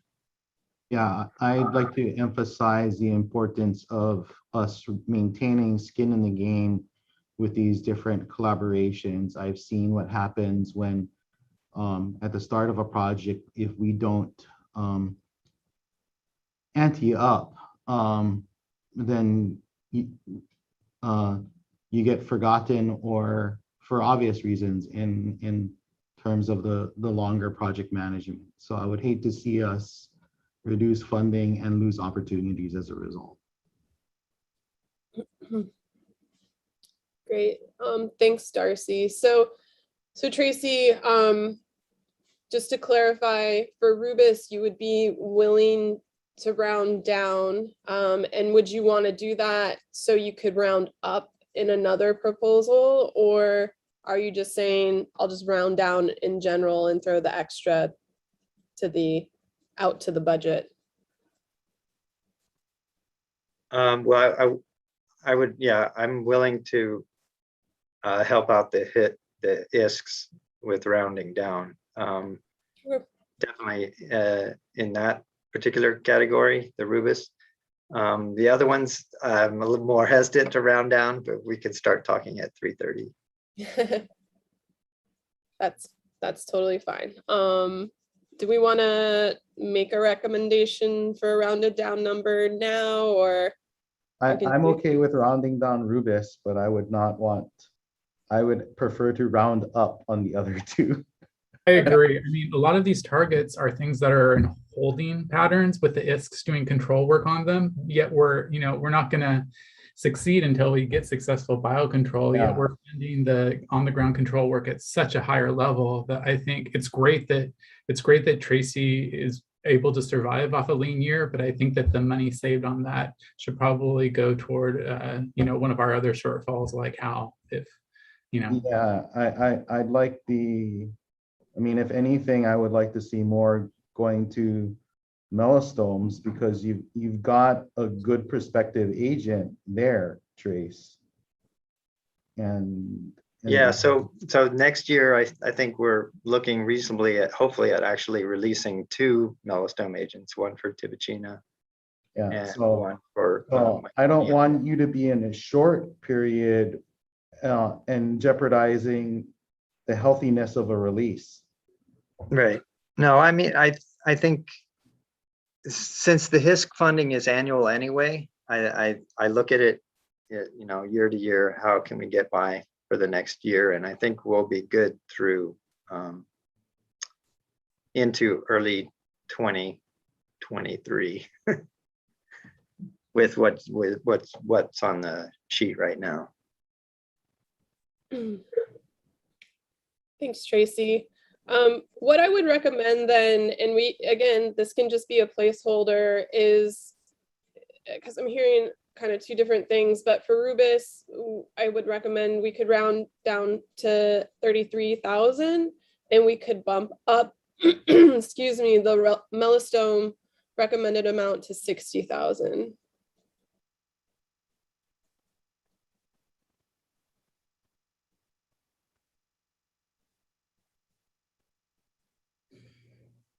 That's fine with me. I'm not hearing anything from other members or Tracy.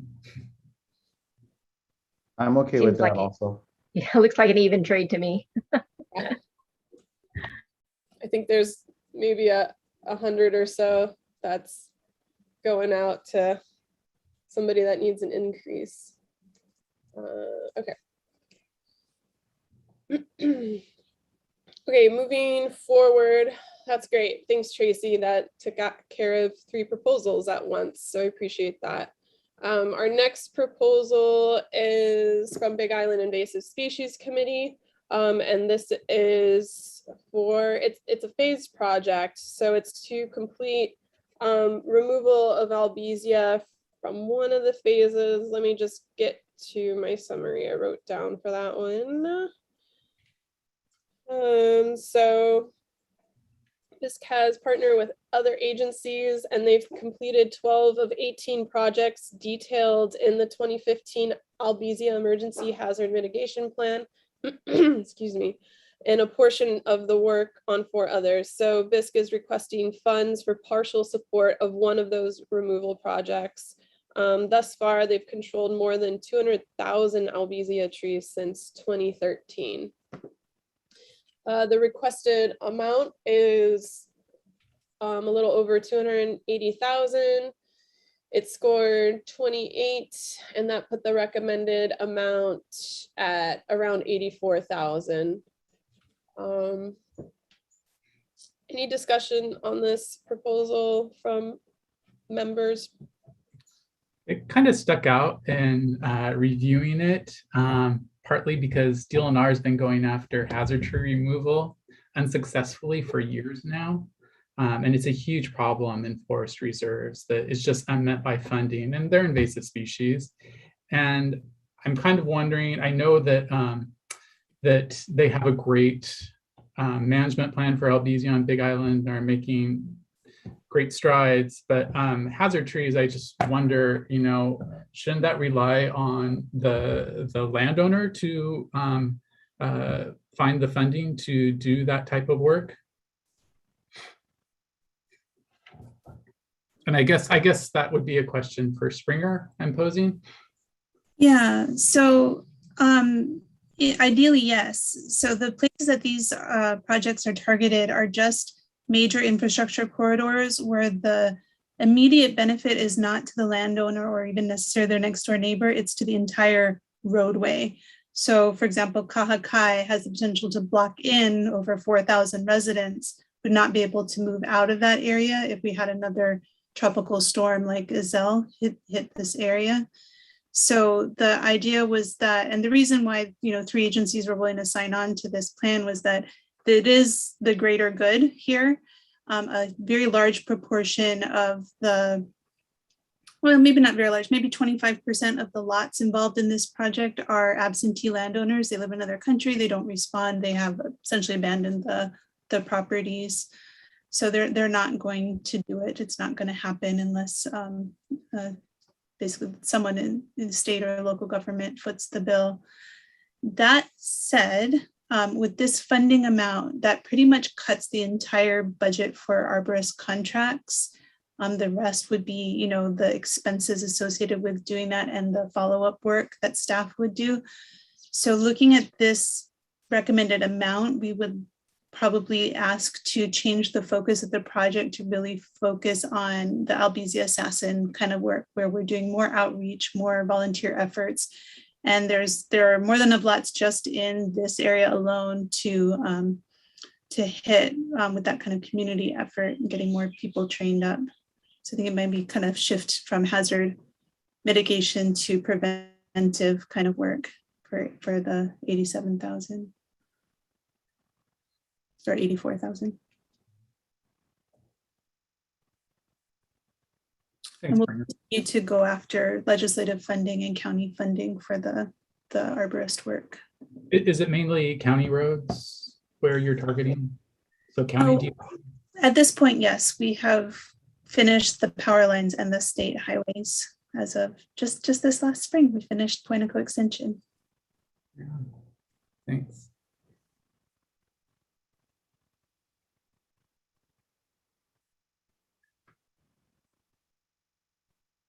Okay, thank you, Springer.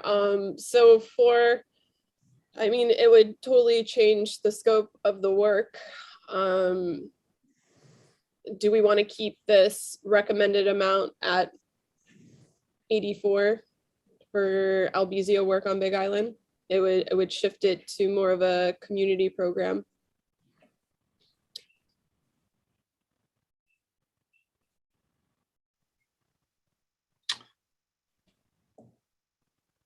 I'm okay with that. I'm still, you know, looking at the amounts along with the COLA one.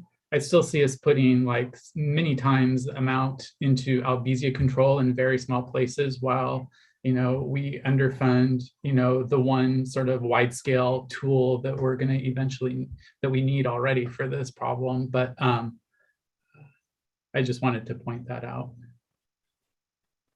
Yeah. Yeah, it's a great point, Rob. Any other comments? I mean, we can, you know, we all hate to do it. We can recommend decreasing recommended amounts too, if it feels like there's priorities elsewhere, or we can just flag it and move on. Well, I feel like we haven't decreased other proposals. So flagging and moving on would only be fair to the applicant at this point, as we're getting down to them. Okay. Is that correct? Yes. Wait, what was the question? The question was, well, we haven't really been deducting from other proposals at this point. So I would feel bad, you know, we're towards the end here, singling out this proposal for cutting when there's others that we will also have to potentially cut here. Yeah, that makes sense. So I'll just make a note here that it would change kind of the complete scope of the project, still controlling Albizia, but different means. Okay, moving forward, I'm going to pass it over to Layla for the next one. Yeah, the next proposal is from Lainey Berry from the LNR.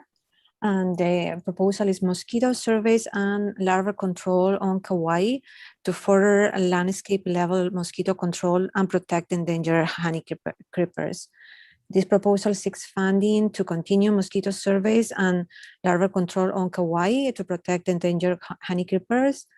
And it requests partial FTE for field crew leader, field assistant, and administrative support, materials, as well as contractor services for helicopter time. This proposal scored 28 out of 80. The requested amount is 102, and the requested funds is a little bit over 30,000, and is 30% filled so far. And with that, I will open to any discussion from the working group members. And this is the second mosquito proposal that we have so far out of 4. Mm-hmm. Yeah, and just a note that there is a scalability on there that says 50%. The project's viable only if it's filled 50% to the requested amount. So we're only 30% of the way there. If we wanted to increase it, we could have a discussion about pulling from other mosquito proposals like we discussed earlier. Oh, sorry, go ahead. Oh, no, I just wanted to point out that the applicant is actually here in case we want to start that discussion, but we can formulate more questions before that. Well, I'm just thinking, and I mean, maybe this is a question for the applicant, whether this would meet their needs. After hearing, you know, what the working group's priorities are, and there being more funds available potentially for the outreach side of things, maybe flipping the recommended amounts for the 2 proposals. That might seem a little bit arbitrary, but it wouldn't reduce other proposals out there when we're scrounging for money. So we wouldn't be going backward. We'd just be rearranging the priorities a little bit. But that said, I don't know if Cynthia has anything to add to that, whether that would get them to a level that they'd actually be able to complete the survey project. So this is a proposal by Lainey, but I mean, they're all in the same boat. So Is Lainey on? Yes, she is here. Oh, I'm sorry. Yeah. Hey, Lainey. Hi. Sorry about that. Didn't realize you're on. Yeah, obviously there's a total of 4 mosquito control related projects, and then we've still got 2 to go. I spoke to Callie, and if it was at 30,000, we can do something with that. We would have to scale back the project pretty significantly as opposed to what was submitted. And we could also, we have a grant from IFWO for other mosquito surveys in other parts of the Alakai. So we would have to shuffle around a few objectives. We could work with that amount. But I do wanted to point out as the other 2 mosquito projects that are yet to come, as from DLNR's perspective, are a high priority, that we would rank them higher than this one. So if we were going to yeah, if we were going to move money around, I'd prefer to move it to one of those two projects, not this one. Okay. So just a note about those other two projects. One is from DLNR and the other one is from Department of Health, and both are kind of addressing different aspects of environmental assessments, and obviously the two agencies are talking together and there's not overlap, it's separate projects. I'm not sure. Sorry, I didn't realize there were 4 proposals. Yeah. I thought there were 2, and so I was trying to prioritize that way, but it sounds like we need to look at all 4 and prioritize. Yeah, I don't know if Cynthia wants to talk about prioritization as a whole from DLNR's perspective about all 4. If she's available. Oh, thanks. I am here, but I think I already mentioned it. I don't mean to belabor it because I know that there are other, other prioritization sort of, weights out there. But yeah, I think if we were to utilize Rob's suggestion and switch funding amounts, I think it would be valuable to go through all 4 of those proposals first. And also, I guess I would just want to say, I do feel like mosquito incompatible insect technique is a really high priority for DLNR and for DOH. And I guess I would just not necessarily love to be constrained to only taking from one another's budget amounts when there's perhaps more flexibility across the board if there are other areas where monies could be pulled from or utilized. Not disproportionately, but I guess I feel like it's a little bit arbitrary to say we would only have to just compete with our own proposals for those funds. But that's just my 2 cents.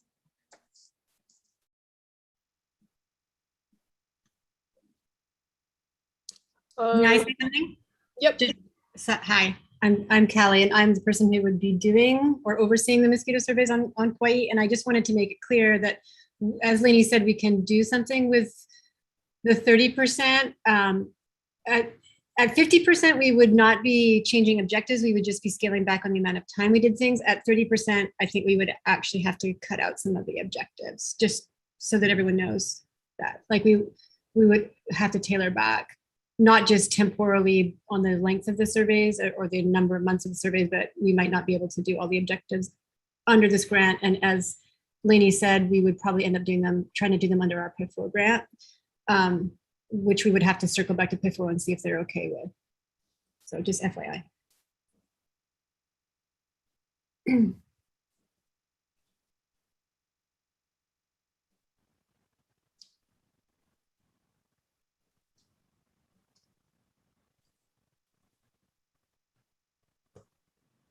Okay, anything else from members on what was discussed so far? Do we have any recommendations?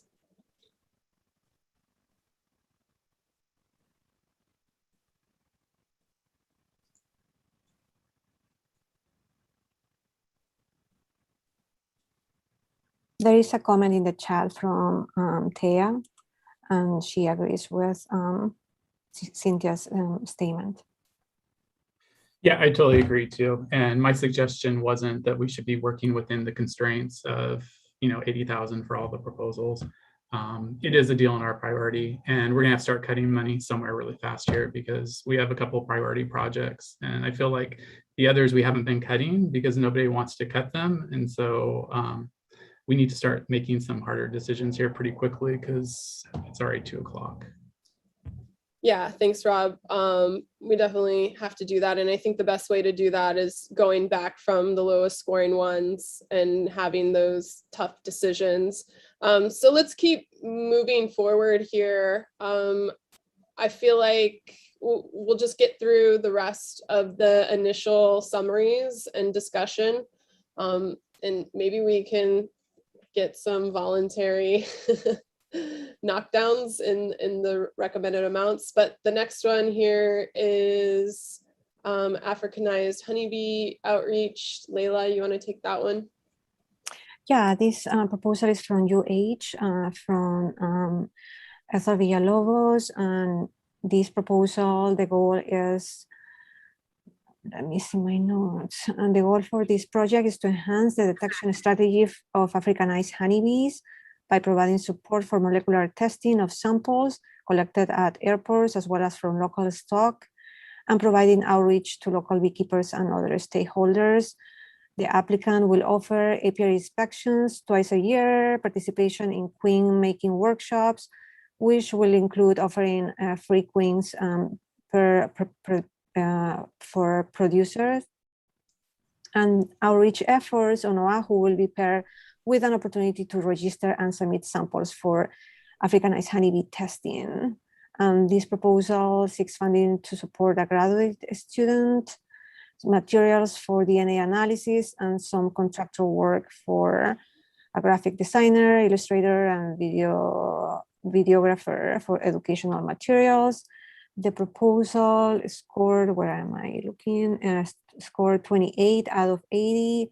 The original requested amount was 91,000, and the proposed amount is currently at 27,000 and is a 30% filled.